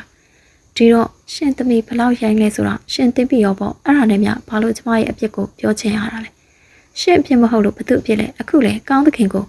ဖုံးမဆက်ခိုင်းဘူးမဟုတ်လားရှင်ကျမသမီးကိုတိခိုင်းစေချင်နေရလားဟမ်မတ်စုပဲငါသားနဲ့ဘာဆိုင်လို့ဖုံးဆက်ပေးရပါလဲနေ့သမီးကိုငါသားအစကတည်းကချက်တာမဟုတ်ဘူးဒါကြောင့်အလုတ်သွားပေးမနေနဲ့ဘာမေဘာရီလျှောက်ပြောနေရလဲဟမ်သားစကားအခြေတင်ဖြစ်နေတဲ့အချိန်ရုတ်တရက်ရောက်ကြလာတဲ့ဝင်လာတဲ့သားကြောင့်သူမဘာလို့ရမှန်းမသိဘာကန်ရမှန်းမသိဖြစ်သွားတယ်ကောင်းဒေါ်တစ်ခွာလက်တွေကတတိလင်းနေတဲ့သူမကိုပြေးလိုက်ပြီးပါဇက်ကလည်းသူမနာမည်ပဲခေါ်ပြီးနိုးနေမိတယ်နင်းစီကိုခေါ်နေရလေနင်းစီကောင်းသူမထမိန်ပါသွေးတွေထွက်ပြီးစူနေတာကြောင့်ဝေထားတဲ့သူ့လက်ပါသွေးတွေနေရဲကုံတော်ကိုတတိမထားမိဘူးဆေးရုံကိုပဲအမြန်သွားဖို့အလော်တကြီးဖြစ်နေခဲ့တယ်စိတ်မကောင်းပါဘူးကိုဝင်ကအရန်နှူနေသေးတဲ့အပြင်ဒီလိုလေကားပေါ်ကနေအရှင်ပြင်းပြင်းနဲ့လိန်ကြတော့ပြတ်ကျသွားပါတယ်ဗျာကိုဝင်ပြတ်ကျတယ်ဟုတ်လားဟုတ်ပါတယ်ကိုဝင်ကအရန်နှူနေသေးတော့ပြတ်ကျသွားတာပါဒေါ်တိခမျက်ရည်တွေနဲ့သမီးလေးကိုတနာစွာကြည့်လိုက်တယ်ကောင်းမယုံနိုင်ပေမဲ့ဆရာဝန်ကိုယ်တိုင်ကဒီလိုပြောနေတာကြောင့်လက်မခံခြင်းနဲ့လက်ခံရမှာဖြစ်တယ်ဒါပေမဲ့သူစိတ်ပူဆိုရင်တာကသူမကိုပါသူမသားတည်းဘလောက်ထိတ်လန့်သွားမလဲဆိုတာသူသိရဲ့ဒါနဲ့ဆရာနေ့စီလက်ကလေကားပေါ်ကနေလိမ့်ကြတာထောက်မိတဲ့တဲ့နဲ့သူရန်ထွက်သွားတယ်အဲ့ဒါဘာမှစိတ်မပူရနဲ့လက်ကမကျိုးသွားလို့ကံကောင်းတယ်ပဲပြောရမယ်ပြီးတော့တေချာလဲစီးထည့်ထားတဲ့အတွက်နှစ်ပတ်အတွင်းသက်သာလာမှာပါနှစ်ပတ်ဟုတ်လားဆရာဟုတ်ကဲ့နှစ်ပတ်အတွင်းမှာလက်ကပြန်သက်သာမှာပါမိသမီးလေးရဲ့အေးရထမအိမ်နေတဲ့သူမကတော့ကလေးပြက်ကြအောင်တင်မကလက်ကသွေးထွက်လွန်ပြီးသွေးပလင်ချိတ်ထားရတယ်ပြီးရင်နောက်ထပ်ဆေးပလင်ပြန်ချိတ်ရမှာဖြစ်တယ်ဖြူဘက်ဖြူရောနဲ့နှကန်းသားတွေလည်းခြောက်သေးပြီးလုံးဝအပြက်နေတယ်မိအစိုးရဘာတွေဖြစ်ခဲ့ရလဲဆိုတာမိသိလားကောင်းသူမမိကိုစေယုံပေးရပြီးအခန်းပြပန်းခေါ်ထုတ်ပြီးအစောကအဖြစ်ပြက်တွေကိုပေးလိုက်တယ်မိကတရက်ဆက်တဲ့မိမတယောက်ပဲမိဘာကိုပြောချင်တာလဲသမီးလေးကိုမိကလေကားပေါ်ကနေလိမ့်ကြအောင်လုပ်ခဲ့တာကောင်းအံ့ဩသွားတယ်ဒါကဘလို့ဖြစ်နိုင်ပါလဲသူမကိုမိပါရတာတွေ့ခဲ့ပေမဲ့ဒီလောက်ထိတော့မလုပ်ရဘူးလို့ကောင်းထင်တယ်မိမှားနေပြီထင်တယ်ကျွန်တော်ရဲ့အမေကဒီလောက်ထိလုပ်ရလောက်အောင်နှင်းစီကိုမဖုံးပါဘူးပြီးတော့သူကဘာကိစ္စနှင်းစီကိုလေကားပေါ်ကလိမ့်ကြအောင်လုပ်ရမှာလဲတမက်ဖြစ်သူရဲ့စကားကြောင့်သူမမျက်နှာအတော်လေးအေးဆက်သွားတယ်ရှင်တွေကဒေါသတွေနဲ့တမီးအပူကြောင့်တလိမ့်လိမ့်နဲ့တက်လာတယ်ငါကိုယ်တိုင်မြင်ခဲ့တာမင်းမေတော်စုပဲငါသမီးကိုလှေကားပေါ်မှာဆွဲရမ်းပြီးလိမ့်ကြအောင်လုပ်ခဲ့တာဒီမျက်လုံးနဲ့တက်အပ်တုခဲ့တာအော်ပြောလိုက်တာကြောင့်ဘေးကဖြတ်သွားတဲ့သူတွေကတော့ကောင်းတို့ကိုဘာလို့အော်နေကြတယ်ဆိုတဲ့အကြည့်နဲ့ကြည်သွားကြတယ်အန်တီကလူနာမနှင်းစီချွေရဲ့အမေလားရှင်အဲ့ဒီချိန်နှက်စမလေးတယောက်အနာကိုလာပြီးခေါ်လိုက်တာကြောင့်ပြောလက်စားစကားပြတ်သွားပြီးဒေါသတွေကိုအတတ်နိုင်ဆုံးလျှော့ချလိုက်တယ်ဟုတ်ပါတယ်အန်တီကနှင်းစီချွေရဲ့မေပါဟုတ်ကဲ့အခုလူနာကသတိပြန်ရလာပါပြီအန်တီတို့ကိုလည်းရှာနေလို့ပါရှင်ဟုတ်ကဲ့ဆရာမကျမအခုပဲသွားလိုက်ပါမယ်ထွက်သွားတဲ့ဒေါ်တစ်ခွာရဲ့ကြောပြင်ကိုကြည့်ပြီးကောင်းတယောက်ရက်ပြီးတော့ကြံခဲ့တယ်ဒွေရဖြစ်နေတယ်မိကတကယ်လုပ်ခဲ့တာလားဒါပေမဲ့သူကြကြမတွေးနိုင်ဘူးသူမတတိယလာပြီဆိုတာကြောင့်သူမရှိနေတဲ့စေးရုံပြိုင်ပြီးအခန်းတဲကိုပြန်ဝင်သွားလိုက်တယ်သမီးချွေရဲ့လက်ကိုလာကင်ပြီးစိတ်ပူစွာခေါ်နေတဲ့မိအတန်ကြောင့်မျက်လုံးမေးရကနေဖြည်းဖြည်းဖွင့်လိုက်တယ်မိဘယ်သွားနေရလဲဘဲမှမသွားပါဘူးသမီးရဲ့မိအပြင်ခဏထွက်နေရပါနင်းစီဘလို့နေလဲတက်သားရလားကိုမေးတာကိုမဖြေချင်းတလို့မိကလွှဲပြီးတော့ဘသူကိုပါလဲချွေမတွေးချင်ဘူးကိုအပါဝင်ပဲဒါကြောင့်အကောင်းကိုတစ်ပတ်ဆောင်ပြီးမျက်လုံးတွေကိုပိတ်ထားလိုက်တယ်ဒေါ်သိခွာအရေးကဲနားမလဲစွာကောင်းသခင်သမီးချွေအတွက်အားရှိတာလေးတွေစားရအောင်မင်းဝယ်သွားပေးလို့ရလားကောင်းသူမကိုနားလဲပါတယ်ဒီကိစ္စကမိကြောင့်ဖြစ်တာမို့သူ့အမလည်းမကင်းဘူးလို့ခံစားရတယ် ဒါကြောင့်သူမစိတ်ဆိုးခြင်းနဲ့စိတ်ဆိုးတဲ့နဲ့သူမသူ့ကိုစကားမပြောခြင်းနဲ့ရှားတဲ့သူမစိတ်အရန်မပင်ပန်းစိတ်ဖို့သာအရေးကြီးတာမို့ဟုတ်ကဲ့ကျွန်တော်သွားဝယ်လာခဲ့ပါမယ်ကိုအခန်းထဲကထွက်သွားတဲ့ခြေတန်းချမှမျက်လုံးတွေကိုပြန်ဖွင့်လိုက်ပြီးမိမိကိုအားမရှိတဲ့မျက်လုံးတွေနဲ့ကြည့်လိုက်တယ်မိမိသမီးလက်ကကျိုးသွားပြီလားမကျိုးပါဘူးကွယ်ဘာဖြစ်လို့လဲသမီးလက်ကအရန်တာနေလို့လားမဟုတ်ပါဘူးမိဆရာဝန်ကတခြားရောဘာပြောသွားသေးလဲသမီးမိပြောတာကိုစိတ်ခံခိုင်းထားပြီးနားထောင်ရမယ်နော်ဘာဖြစ်လို့လဲမိသမီးစိတ်ကိုအရင်ပြင်ဆင်ထားရမယ်မိပြောမယ့်စကားကသူမသမီးကိုဒီအကြောင်းမပြောပြချင်ပေမဲ့လည်းပြောပြရမယ်အမှန်တရားဆိုတာဘလောက်ပဲဖုံးကွယ်အချိန်တန်ရင်ပေါ်လာမှာပဲမဟုတ်လားနောက်မှသိသွားရင်သမီးလေးပေါ်လိန်ရကြတဲ့အပြင်သူမပေါ်ဖို့ပါသမီးလေးစိတ်နာသွားနိုင်တယ်သမီးမှာကိုဝင်ရှိနေတာကိုသိလားသမီးကိုဝင်ဟုတ်လားမိစကားကြောင့်ချွေအံ့ဩသွားတယ်သူမကကိုဝင်ရှိနေခဲ့တာလားအဲ့ဒါကိုသမီးသိလားချွေခုမှသိတာမိအခုသမီးကိုဝင်ကအဆင်ပြေရလားဘာဖြစ်သွားသေးလဲသမီးကိုဝင်ကအရန်နုနေသေးတဲ့အတွက်ဒီလိုလှေကားပေါ်ကနေအရှင်ပြင်းပြင်းနဲ့လိမ့်ကြတော့သူမသမီးကိုပြောဖို့စကားကထွက်မလာနိုင်တော့တွန့်ဆုတ်နေပြီတဲ့သမီးခံနိုင်ရရှိပါမလားလို့တွေးမိပြီးစိုးရိမ်မိတယ်ပြတ်ကျသွားတာလားသမီးရုတ်တရက်ပြောထွက်လာတဲ့သမီးလေးကြောင့်သူမဘလို့ပြောမှန်းတော့မသိတော့ချွေမိပြောလို့မထွက်ကလေးကတီးလိုက်ပါပြီချွေရဲ့ကလေးဘာဖြစ်သွားတယ်ဆိုတာသမီးရဲ့မိတောင်းပန်ပါတယ်မိသားသမီးတို့စကားများနေအောင်ကြားကလေးကဝင်လာတားခဲ့ရင်ငါသမီးလေးအခုလိုဖြစ်မှာမဟုတ်ဘူးကိုအဲ့လောက်အပြစ်မတင်ပါနဲ့ဒီကိစ္စကမိနဲ့ဘာမှမဆိုင်ပါဘူးချွေပေါ့ဆလို့ဖြစ်သွားခဲ့ရတဲ့ကိစ္စပါသမီးကြောင့်မဟုတ်ပါဘူးကွယ်လုံးလုံးစေချွေကိုခဏလောက်တယောက်တည်းပေးနေပါအစောကတည်းကတူစွာအသက်မရှိတဲ့မျက်ဝန်းတွေနဲ့မျက်နှာတွေနဲ့ဆူလာတဲ့ချွေကိုတော်သက်ခွာစိတ်မချအောင်အဲ့ဒါကိုချွေသီးတာကြောင့်ချွေစိတ်မွန်းချက်နေလို့ခဏလောက်ပဲတယောက်တည်းနှိပ်ခွင့်ပေးပါမစိုးရင်နဲ့နော်သမီးလေးကိုသူမတနာတယ်ပြောလာတဲ့စကားတွေကိုလည်းသူမမငြင်းရဘူးအားကြောင့်ခေါင်းညစ်ပြပြီးတကားပွင့်ပြီးတော့အခန်းပြန်ထွက်လာခဲ့တယ်ဘလို့နှင်းစီချွေကကိုဝင်ပြစ်ချတဲ့အပြင်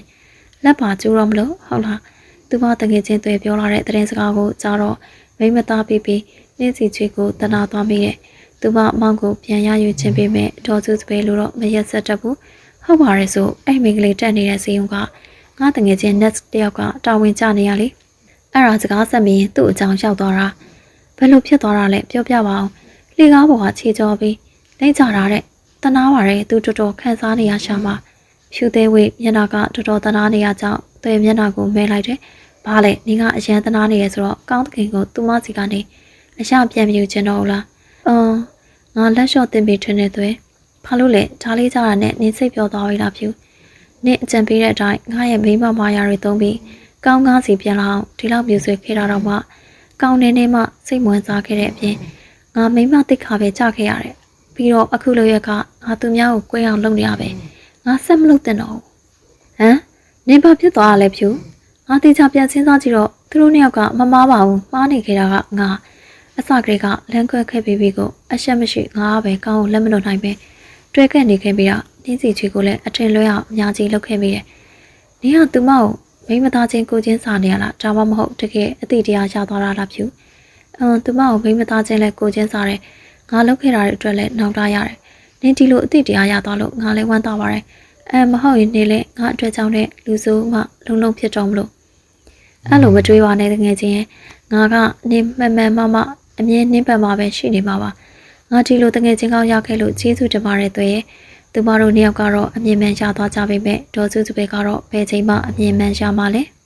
ဘယ်ဘွားကဝင်းကြီးတွေကြောင့်ဒီဘွားမှာဘာကြောင့်ဒီလောက်တောင်ခံစားနေရတာလဲအရင်ဘွားကသူများကိုနာကျင်ခံစားရအောင်လုပ်ခဲ့ပြီးတောင်းပန်ပါတယ်မသိပဲပြုတ်ခဲ့ပြီးတဲ့အပြစ်တွေအကုသိုလ်တွေမကောင်းမှုတွေဝင်းကြီးတွေရှိခဲ့ရင်လေ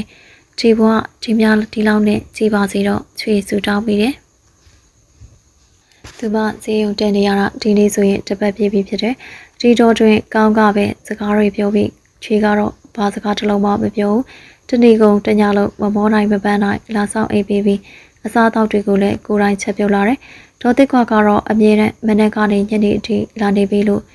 ့ညဆောင်အိမ်ပဲပြောတော့ကောင်းကသူပဲဆောင်အိမ်ပဲသူမကိုစိတ်မပူနဲ့မိကအိမ်မှာပဲတက်တောင့်တက်တာပြန်အိပ်ပါလို့ဆိုတဲ့ချွေတယောက်တည်းအတွေ့များနေတဲ့အချိန်အခန်းတကာဖွင့်ပြီးမိန်းကလေးတယောက်လက်မလဲတည်တည်ချင်းအောင်ကင်ဆွဲပြီးဝင်လာတယ်အမကဘာသူအမကဖြူသေးဝေးပါညီမလေးစိတ်ုံတက်ရတဲ့ကြားလို့လာကြည့်တာခြံတကားနာမှာကိုနဲ့ဖက်နေတဲ့အဲ့ဒီမိန်းကလေးမှချွေတတိရလိုက်တယ်အဲ့ဒီအမကိုသူမဘာမှပြန်မပြောပဲချီနေလိုက်တယ် ဖြူနားလိုက်ပါတယ်နင်းစီချွေအထင်လဲအောင်သူမအများကြီးလှုပ်ခဲ့တာကိုပြီးတော့အခုဒီလိုစေးုံလဲတက်နေရတော့ဘယ်စကားပြောချင်ပါမလဲဂရီဘီကစပွဲပေါ်မှာသူမယူလာတဲ့တည်တည်ချင်းတောင်ကိုတင်ထားလိုက်တယ်အရင်ကညီမလေးအထင်လဲအောင်စိတ်နှောက်ယှက်တွေဖြစ်အောင်လို့အမလှုပ်ခဲ့မိရဲ့ကောင်းတဲ့အမတို့အရင်တော့ကရေးစားတွေဖြစ်ခဲ့ကြတယ်ဆိုတာမှန်ပေမဲ့အခုကတော့ရိုးရိုးသားသားပါပဲချွေတို့လက်မထက်ခင်ကလေးကအမတို့ကလန်ခွဲခဲ့ပြီးပါပြီဒါကိုအမကပဲကောင်းကိုတွက်ကဲနေခဲ့တာပါအဲ့အတွက်အမနောင်တရပါတယ်ညီမလေးကိုလည်းအမအများကြီးတောင်းပန်ပါတယ်ချွေသက်ပြင်းချလိုက်တယ်အခုမှအဲ့အကြောင်းလေးကိုလာပြောတော့လဲဘာထူးမှမို့လဲအမရဲ့ဘာပဲဖြစ်ဖြစ်အရင်ကဖြစ်ပြီးသားကိစ္စတွေပဲထားလိုက်ပါတော့ညီမစိတ်ထဲမှာလည်းဘာမှမရှိတော့တာမလို့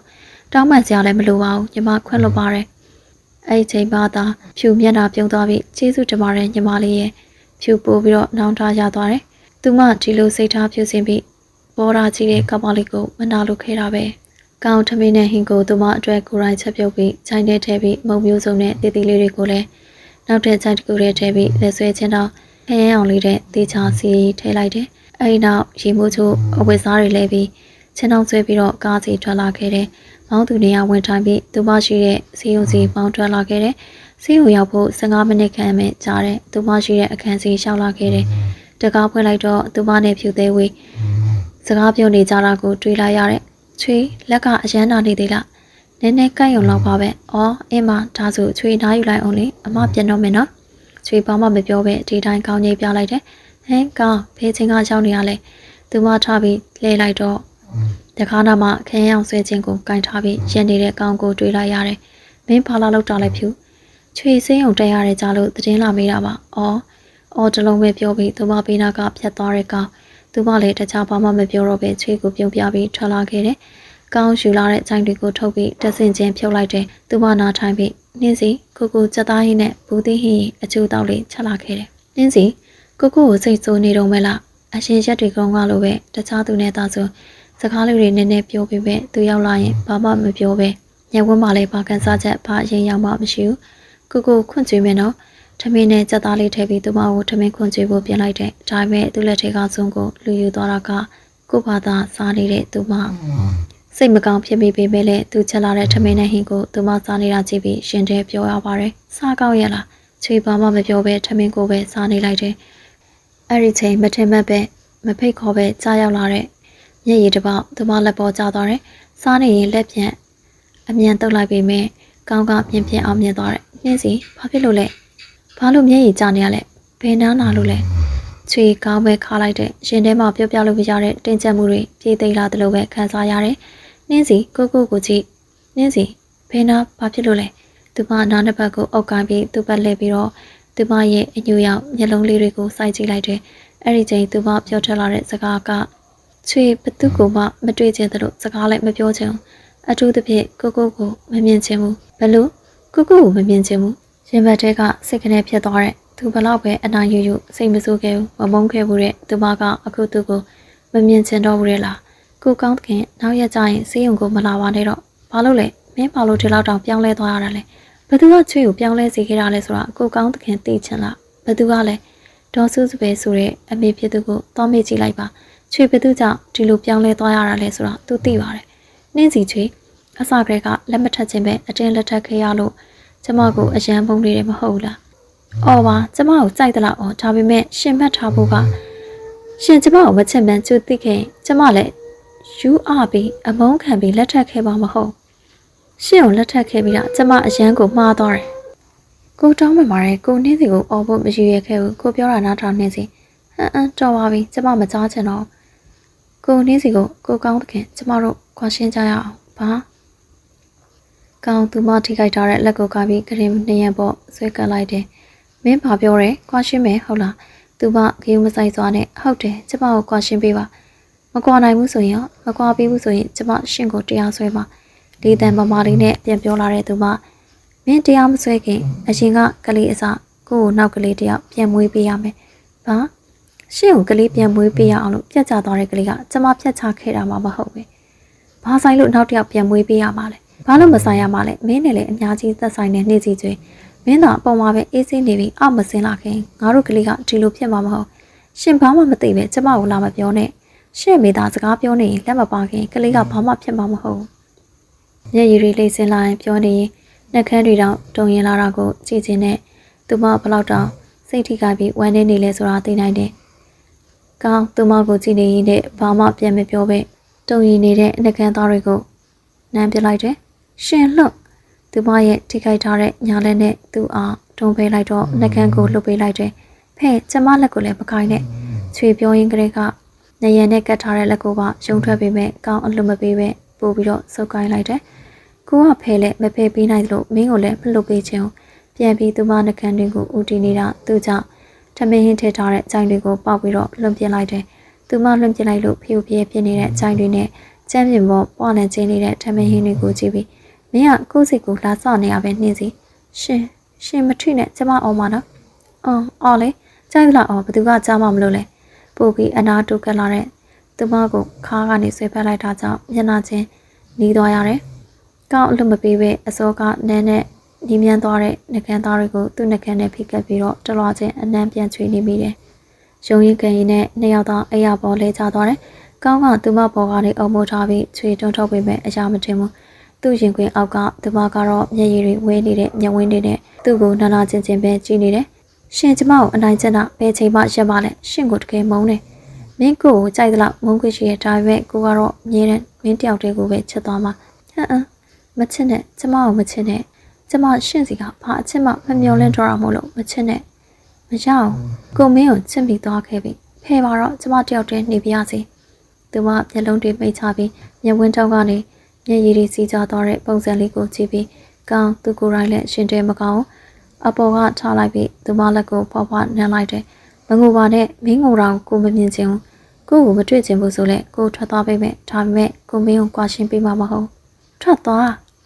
းအဲ့ရပေါ်ကမထားပဲညံဝင်းလေးပိတ်ထားပြီးငကိုလဲကြတဲ့အတိုင်းပဲနေတယ်။အော်မောင်းထုံနေတဲ့သူမကိုကြောခိုင်းပြီးလက်ထွက်လာခဲ့တယ်။အခုကတော့သူမစိတ်တွေမွန်ကျန်နေတာပြအောင်တယောက်တည်းလွတ်ထားပေးလိုက်တယ်။ဒါပေမဲ့လက်သက်သားပြီးစေယုံကစင်တာနဲ့သူမသူ့စီကထွက်မပြေးနိုင်အောင်နှစ်ယောက်ကြားတန်ရုံးစင်ကျိုးလေးတစ်သွဲချီနှောင်းဖို့လိုအပ်တယ်။ကောင်းဒီတစ်ခါလဲမင်းပါပြက်လာပြန်ပြီ။မင်းမနဲ့စကားများလာလားဒါမှမဟုတ်ဘာစိတ်ညစ်ကြတွေရှိလို့လဲ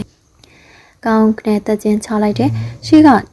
တင်ထားတဲ့ဘီယာကိုဖောက်တောက်လိုက်တဲ့သူဒီတစ်ခါနဲ့ဆိုတောင်းနေတာလေးဘူးမြောက်ရှိနေပြီနှင်းစီကငါနဲ့ကွာရှင်းချင်နေတဲ့ဟမ်ဘလို့ဖြစ်ကြတာလဲမင်းတို့ကယူတော်မှမကြသေးဘူးကွာရှင်းတော့မလို့လားဒါပေမဲ့ငါကမကွာပေးနိုင်ဘူးမိမတွေကလည်းစိတ်ရှုပ်ကိုကောင်းချက်ပဲငါမိမအခုစင်းရုံတက်နေရတပတ်ရှိပြီလေကားပေါ်ကလေချထားတာလက်ကျိုးမလို့ဖြစ်သွားတဲ့အပြင်ကိုဝင်ပါပြတ်ကျသွားတယ်အဲဒါကြောင့်သူမကအခုစိတ်ကြည်မနေဘူးငါ့ကိုလည်းမုန်းနေတဲ့ပြောနေဘီယာကိုမော်တာပြစ်လိုက်တော့တကူကုန်သွားတယ်ဟာငါခုမှသိရတဲ့မိမချင်းကိုတရားတာအခုကတတ်တာလာပြီလာ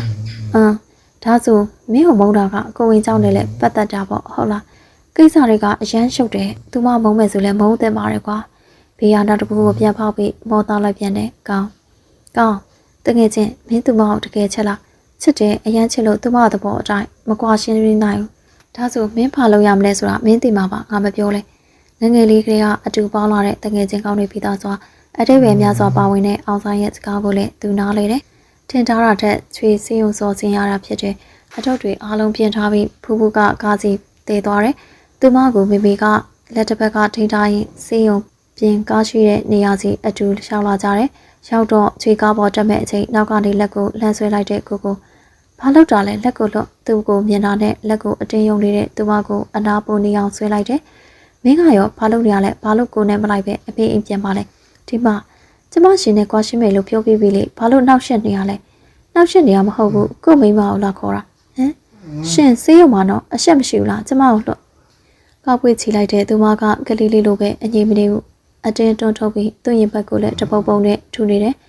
ကောင်းကယူမဆိုင်ပဲသူ့ကားရှိရစီကိုပွေလာခဲ့တဲ့ဒေါ်လေးမတားတော့လားမတားတော့ပါဘူးဘာလို့လဲဟင်းဒေါ်လေးဟိုအကူလေးကအတင်းခေါ်သွားတာလေမမလေးကမလိုက်ချင်ဘူးမဟုတ်လားဒေါ်လေးသမီးအတွက်ကောင်းသခင်ကိုခွင့်ရေးတစ်ခါလောက်ပေးကြည့်ချင်တယ်။ကဲတမ်းသူကောင်းသမီးလေးကိုမကောက်ကွယ်မဆောင်ရှောင်ပေးနိုင်ဘူးဆိုရင်ဒေါ်လေးချမ်းချင်းပြန်ခေါ်မှာ။ဖူးဖူးတော့မမလေးကိုတနာတာပဲသိတော့တယ်။အေးကွယ်သမီးလေးအဆင်ပြေပါပါ။သူမသမက်ကိုကြည့်ပြီ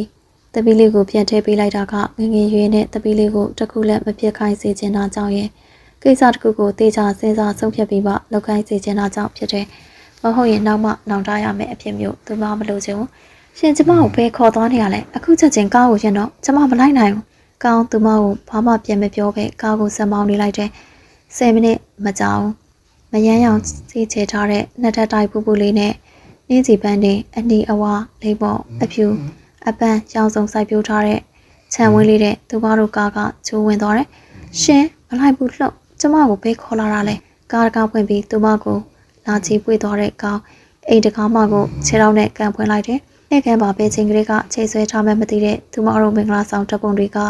အတီးတီးနေရယူပြီးလှပနေတယ်ချွေအံ့ဩသွားတယ်ဒါတွေကိုကိုကဘယ်ချင်းကလေးကပြင်ဆင်ပြီးချိတ်ထားတာလဲရှင်ပဲခေါ်သွားပြန်ပြီလဲကျမတီကားပေါ်ကိုပွေချင်ရင်ထွက်သွားတဲ့ကိုကမျက်နှာတီးတန်းစွာကိုရိုရဲ့အိတ်ခန့်ကျမအမေအိမ်ပဲပြန်မယ်ဒီမှာမနေချင်ဘူးမနေလို့မရဘူးကိုရိုကလေးယူရအောင်ပါလေဘယ်သူကရှင်နဲ့ကလေးယူမယ်ပြောလို့လဲသူမကိုကရင်ပေါ်တင်ကောင်းကားပါချွေးရပြီးနှစ်ဖက်ကိုလက်ထောက်ပြီးတပြေးပြေးအနာတူကပ်လာတယ်သူမနောက်ကိုစုပ်လေကောင်းကအရှိကိုတိုးလာတော့မို့ရှင်ဆက်မတိုးလာနဲ့တော့နော်ကျမကဈေးုံကအခုမှစင်တာပင်ပန်းနေပြီအိတ်တော်မှာမျက်နှာကိုလွှဲပြီးမျက်လုံးချင်းရင်မဆိုင်ရတဲ့သူမကိုကောင်းချင်အသေးရလာတယ်အခုအိတ်လို့မရသေးဘူးခဏနေမှအိတ်မရအောင်ရှင်ထွက်သွားကျမအနားယူတော့သူမကိုလက်နဲ့ရှင်ဘက်ကနေမွေရပေါ်တွန်းလဲချပြီးအပေါ်ကနေအုံမူပြီးနှက်ခမ်းလေးကိုဖိနှံလိုက်တယ်ရုံးကန်နေတဲ့လက်လေးနှစ်ဖက်ကိုစုပြီးအပေါ်မြောက်ပြီးကောင်းလက်တစ်ပတ်တင်းနဲ့ချုပ်ထားလိုက်တယ်ဖြူလူးတဲ့လေတိုင်းတွေစီအနှမ်းတွေကတပြေးပြေးရောက်သွားပြီးရင်းစီကျဲသီးလေးတွေကိုဖြုတ်ပြီးတော့ဆွဲပြုတ်လိုက်တယ်ရှင်ဘလို့ဖြစ်နေရလဲကိုတို့ကလေးအမြန်ယူအောင်မယူနဲ့သူမကိုပြောခွင့်ပေးပြီးနမ်းလိုက်တဲ့လက်တစ်ပတ်ကကြောအောက်ကိုတင်ပြီးခြေတွေကိုဖြုတ်ပြီးကရင်အောက်ကိုလွန်ပြလိုက်တယ်သူကိုယ်တိုင်မှဝတ်ထားတဲ့အင်ကြီးဖြူကိုချုပ်ပြီးတော့ပြလိုက်တယ်ပေါ်ထွက်လာတဲ့ချက်သားတွေကရင်ခုန်ကျစရာအတိတ်ချွေရှက်လွန်လာကြောင့်မျက်လုံးတွေကိုမိတ်ထားလိုက်တယ်အရန်ချစ်စရာကောင်းတဲ့ပြောရင်ရင်သားဖြူဖြူလေးတွေပေါ်အမတ်သားတွေပေးနေတဲ့ကောင်းသူမကားဝင်လေးကိုပါချုပ်ပြလိုက်တယ်ကောင်းငင်ဘောကနေမင်းကြီးကလည်းအရှက်လုံးပြီးဒိန်တွေကွယ်ကုန်ပြီးခြံဝင်းတွေကပန်းတွေကတော့လှပစွာပွင့်လန်းနေတယ်တစ်ဖက်ကိုလှည့်ပြီးဘောပန်းစွာအိပ်ပျော်သွားတဲ့ဖြစ်တဲ့သူမလေးအဝတ်ကင်းမဲ့နေတဲ့ကြောပြင်းလေးကဖြူပွေးအေးဆက်နေပြီးထည့်ရစရာမရှိပေါ်လွင်နေတယ်လက်မောင်းလေးကိုသာဖွားဖွားနှံလိုက်ကစောင့်တေချာခြုံထားပေးလိုက်တယ်ဟယ်လိုတာအိမ်ကိုဘာလို့ပြန်မလာတာလဲကျွန်တော်တို့အိမ်ခွဲနေတော့မယ်ဘလို့အိမ်ခွဲနေလို့ရပါလဲတာရဲ့မိမိမသားနဲ့မခွဲနိုင်တော့ကျွန်တော်စဉ်းစားပြီးပြီတင်းစီနဲ့မိမိကဘလို့မှမဖြစ်ဘူးကျွန်တော်တို့ဒါကြောင့်အိမ်ခွဲနေတော့မယ်ဘာမိမိမဘာတွေခြုံလိုက်လို့အိမ်ခွဲနေပါလဲမခွဲအောင်ခုချက်ချင်းအိမ်ကိုပြန်လာခဲ့ကြကျွန်တော်ပြောပြီးပြီလေဘာလို့မိမိကစန့်ကျင်ဘက်လှုပ်ချင်နေရလဲကျွန်တော်ဆုံးဖြတ်ပြီးပြီအိမ်ခွဲနေမယ်ဖေကလည်းသဘောတူတယ်ဒါကြောင့်မိဘာမှမပြောနဲ့တော့ဟယ်လိုသားဟယ်လိုကိုသဘောတိုင်းဆုံးဖြတ်ပြီးပြောချင်အောင်ပြောပြီးဖုန်းချသွားတဲ့သားကိုတခါမှစိတ်မတူဘူးပေမဲ့အခုတော့နည်းနည်းစိတ်တူသွားမိတယ်မချင်နိုင်သေးပဲဥသူနိုင်စီသွားလိုက်တယ်အခုသားတို့အိမ်ခွဲနေမယ်ဆိုတာသိထားရလားစာပန်းနေတဲ့ဥသူနိုင်ထိုင်ရကထားပြီးသူမကိုဂရုမစိုက်စွာစပွဲပေါ်မှာတင်ထားတဲ့ဖန်ခွက်တဲ့ကိုရင်းနေချမ်းငှဲ့ထည့်လိုက်တယ်အခုကျမမိတာဖြေပါနောက်ကနေလက်ကိုလာကိုင်းပြီးဆွဲလဲလိုက်တဲ့ဒေါ်စုစပယ်ကိုမင်းလောက်ထားတဲ့ကိစ္စတွေကိုနည်းနည်းမှတာဝန်ယူခြင်းစိတ်မရှိဘူးလားစုအခုဘာလို့စုလို့ရလဲကျမနားမလဲဘူးမသိချင်ဟန်ဆောင်မနေနဲ့တော့ငါကိစ္စအားလုံးကိုသိပြီးပြီဘာကိစ္စလဲကိုဘာတွေပြောနေရလဲကျမနားမလဲဘူးသိပြီးမလုံးကြုံသလိုမျက်လုံးတွေကလည်းကနာမငြိမ်ဖြစ်လာတဲ့ဒေါ်စုစပယ်ဥသူရင်းရှေ့ကိုဖြည်းဖြည်းတိုးသွားပြီးသူမမျက်လုံးတွေကိုစူးစိုက်ကြည့်လိုက်တယ်တိတ်သွားတာကနှင်းစီချွေကိုမင်းနှိမ့်ဆက်ခဲ့တဲ့အကြောင်းတွေပဲအသေးစိတ်ပြန်ပြောရရင်မိဖို့ခန်းထဲမှာလက်ဖန်ကွဲစားတွေစိုက်ပြီးရှောက်သွားတာကမတော်တဆမဟုတ်ကလေးမပါမနေရပြီးချစ်ရထင်ပြီးသွေးဆူနေရလဲသူများလောက်တော့မဟုတ်ချော်လဲတာလည်းမဟုတ်နောက်ဆုံးလှေကားပေါ်ကလိမ့်ကြတာကအစထိမ့်မြစွာမျက်နှာတွေပြက်ယုံပြီးချက်ချင်းရှိမှဒူတောက်ရဲ့ဖြစ်သွားပဲပြပြတလဲတောင်းပန်လိုက်တယ်အခုကျမမှသွားပါတဲ့နောက်ကိုမလုပ်တော့ပါဘူးဆင်ကျင်ပါမယ်ကျမကိုကွာရှင်းပြီးအိမ်ကနေတော့မမောင်းထုတ်လိုက်ပါနဲ့ကျမတောင်းပန်ပါတယ်ပြတ်သားတဲ့ခင်မုန်းဖြစ်သူအကြောင်းကိုသူမသိတယ်ဒါကြောင့်ဝန်ခံလိုက်တဲ့စိတ်ထဲလည်းအလွန်စိုးထိန်သွားမိတယ်ခွင့်လွတ်ခိုင်းစေခြင်းမင်းသမီးနှင်းစီချွေးရှိပါကို့အဖြစ်ကိုဝင်ချပြီးသွားတောင်းပန်ဟုတ်ကဲ့ပါကျမသမီးချွေးကိုတောင်းပန်လိုက်ပါပဲသူမမဆိုင်မတော်ပဲလက်ခံလိုက်တယ်မဟုတ်ရင်မစားချင်ဘူးလို့ပြောနေလေလာမခေါ်နဲ့သွားနှင်းစီကကို့အခုထိစိတ်ကောက်နေတော့ပဲလားဘသူပြောလဲစိတ်ကောက်တယ်လို့ကျမကရှင်ကိုမမြင်ချင်အောင်တတ်ပဲဘာမှစိတ်ကောက်မနေဘူးဟာဒုက္ခပဲရှင်ဘာပြောတယ်စူစူပုတ်ပုတ်နဲ့သူ့ဘက်လဲလာတဲ့ရန်ထွေးနေတဲ့သူဘာကြောင့်စကားပြန်လဲလိုက်တယ်မဟုတ်ပါဘူးအရန်ချစ်စရာကောင်းတယ်လို့ပြောနေတာဒီကကလေးလေးက ရှောက်လာမပြောနေနဲ့ရှင်ဘာပြောနေရဆိုတာကျမကြားတယ်နော်ဟုတ်ကဲ့ပါဗျတောင်းပန်ပါတယ်နောက်ကိုမပြောတော့ပါဘူးအခုတော့စိတ်မဆိုးတော့ပဲဒီကကိုနဲ့ထမင်းလေးလိုက်စားပါနော်မဆောင်နောက်ကြောပေးထားပြီးစိတ်ကောင်းနေတဲ့သူမကိုထမင်းစားဖို့ဘလို့မှခေါ်မရအောင်နင်းစီဖဲသွားမလို့လဲမပြောမစိုးတကားဖွင့်ပြီးအောက်ဆင်းသွားတဲ့သူမနောက်ကိုလိုက်သွားလိုက်တယ်ဖဲသွားရှင့်ပုံမပေါအောက်ထက်ရောက်တော့ဆိုဖာပေါ်ထိုင်ပြီး TV ဖွင့်ကြည့်နေတဲ့သူမကောင်းဖေးဝင်ထိုင်လိုက်တော့သူနဲ့ခက်ခွာခွာကိုပြန်ရွှေ့ထိုင်လိုက်တဲ့ချွေအဲ့ဒီချိန်သမီးချွေဟမ်တွေ့ကိုခေါ်တာကြောင့်အိမ်တကားဝကိုကြည့်လိုက်တော့ရောက်ကမဒေါ်စုစပယ်ဖြစ်နေတယ်မမေဒီကိုဘလို့ရောက်လာတာလဲမမေလုတ်ခဲ့တဲ့အပြစ်တွေအတွက်သမီးကိုတောင်းပန်ဖို့ရောက်လာခဲ့တာပါသာ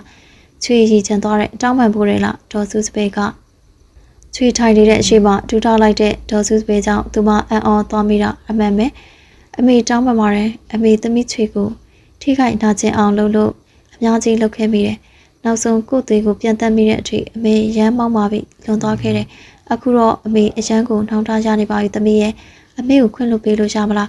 းအမေရဲ့ထပါအဲ့လိုကြီးဒူးမထပါနဲ့ချွေပဲငယ်ရဲ့ကြည့်လိုက်မယ်ထပါနော်အဲ့လိုပြောတော့လဲစိတ်ထားဖြစ်စင်းနဲ့သူမကဘလို့မှအပြစ်မမြင်နိုင်တော့ဟုတ်ပါတယ်မေမေကလည်းထားပြီးနင်းစီနဲ့အေးစီပြောလို့ရပါတယ်အဲ့လိုထူထောက်ပြီးမနေပါနဲ့ဟုတ်ဘူးသားအမေသမီးချွေစီကနေခွင့်လွှတ်တယ်ပြောတာမကြမချင်းထူထောက်ပါမယ်ကောင်းတဲ့ချွေကသူမကိုထားခိုင်းပြီးအေးစီပြောခိုင်းပြီးမြဒေါက်တာတွေကြောင့်ချွေစီကနေခွင့်လွှတ်တယ်ဆိုတဲ့စကားမပြောမချင်းမထားပဲထူထောက်နေတဲ့ဒေါ်စုစပဲချွေခွင့်လွှတ်တယ်အမေကိုချွေခွင့်လွှတ်ပါတယ်ချွေစိတ်ထဲမှာဘာမှမရှိတော့ပါဘူးဒါကြောင့်အမေလည်းဒူးမထောက်ပါနဲ့တော့ထားလာပါလက်ကမ်းပေးပြီးတော့ထားခိုင်းလိုက်တယ်ဒေါ်စုစပဲချွေလက်ကိုကိုင်းပြီးတော့ထားလာတဲ့ဆိုဖာမှာဝင်ထိုင်လိုက်ရင်သဘောထားကြီးမားပြီး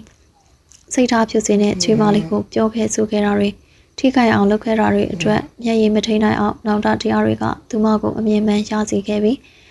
မငိုပါနဲ့အမေချွေအဆင်ပြေပါတဲ့အရင်ကဖြစ်ခဲ့တာတွေကိုအခုကစပြီးမေးလိုက်ကြရအောင်သမီးရဲ့အခုကစပြီးသမီးက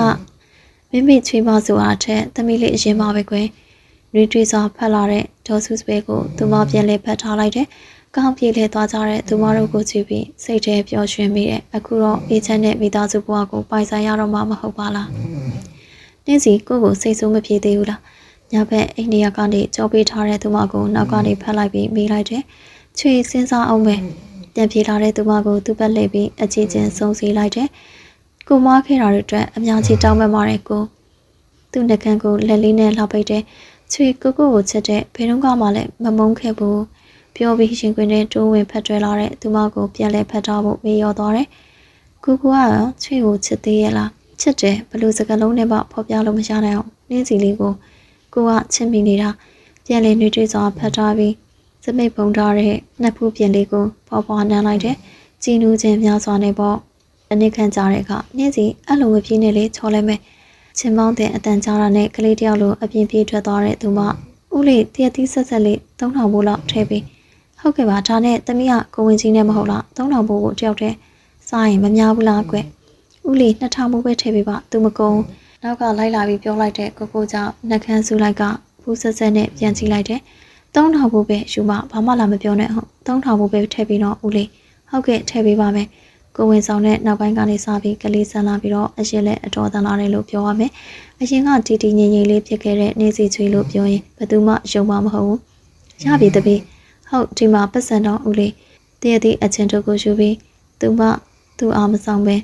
ခြံထဲပြန်ပြေးဝင်လာတယ်သူကလမ်းတွေကကြောက်စီခဲ့တဲ့သေးလေးတွေကိုမမြင်မဲ့တန်နေမိပြီးခြေချော်သွားတယ်ချွေနောက်ပြန်လဲကြပြီးထင်ပေမဲ့လာထိန်ပေးတဲ့လက်တစုံနဲ့ရင်ခွင်နဲ့ဤဝင်သွားတာကြောင့်မျက်လုံးဖွင့်ကြည့်လိုက်တယ်ဘယ်နာသွားသေးလဲနှင်းစီကိုပြန်ပန်းပေးပြီးစိုးရိမ်တကြီးပြောလာတဲ့ခန္ဓာကိုယ်အနှက်လဲကြည့်နေတဲ့ကိုချွေဘာမှမဖြစ်ပါဘူးသိကြရလားဟုတ်ပြောနေသူမပကုံးလေးကိုဖတ်ပြီးခြံလေးကထန်းလေးစီအတူတွဲလျှောက်လာကြတယ်ရောက်တော့ထန်းပေါ်အတူထိုင်လိုက်တယ်ကိုချွေမေးစရာရှိရဲ့အော်မေးလေကိုချွေကိုဘာလို့ဂယုဆိုင်နေရလဲအရန်ချစ်လို့တဘောကမချစ်ရင်ဂယုမဆိုင်ဘူးပေါ့ဟုတ်လားသူမအမေကြောင့်အံ့ဩသွားရတယ်ဟော်မုန်းပြောင်းလဲသွားလို့မရလားနှင်းစီကိုအရင်ချစ်တဲ့ဒါကြောင့်လည်းဘသူ့ကိုမှဂယုမဆိုင်ခဲ့ဘူးတဲ့ကိုကနှင်းစီနဲ့မှပထမဆုံးဂယုဆိုင်ပြီးချစ်ခဲ့တာမချစ်ခဲ့ဘူးဆိုရင်တော့နှင်းစီဖြစ်နေခဲ့ရင်ကိုကအပြည့်အဝဂယုဆိုင်ပြီးမှပြောတတ်လိုက်တာတော့ချွေကလည်းကိုမုန်းတယ်လို့သာစကားနဲ့ပြောခဲ့ပေမဲ့ရှင်ထဲမှာတော့မမုန်းနိုင်ခဲ့ဘူးဆိုတာသိစေချင်တယ်ကိုလည်းအထူတူပါပဲနှင်းစီကိုဘယ်တော့မှမမုန်းရနိုင်ခဲ့ဘူးစကလုံးနဲ့နာကျင်အောင်ပြောခဲ့မိလို့လဲတောင်းပန်ပါတယ်မ မတောင်းမှန်ပါနဲ့တော့အတိတ်ကအတိတ်ပဲမလို့စိတ်ထဲမှထားပါနဲ့တော့ချစ်ရင်တည်းမှာတော့အခုချိန်မှာကိုကိုချစ်တာပဲတည်ရဲ့ပြောရင်သူမကစားပြီးနှကန်းကိုနမ်းလာတာကြောင့်အလိုက်တင်မဲ့ခါကိုဖက်ပြီးသူမရဲ့အနံတွေကိုတုံ့ပြန်လိုက်တယ်ကိုကလည်းအရင်ချစ်ပါတယ်နှင်းစီလေးကိုဇလန်လေးကဒီမှာရင်ပြီးဆုံးသွားပါပြီနားဆင်ပေးတဲ့ပရိသတ်များအားလုံးကိုကျေးဇူးတင်ပါတယ်ရှင်နောက်ထပ်လည်းဘလို့ဇလန်ကောင်းလေးတွေတင်ဆက်ပေးသွားမလဲဆိုတာစောင့်မျှော်ရင်းနားဆင်ပေးပါအောင်ရှင်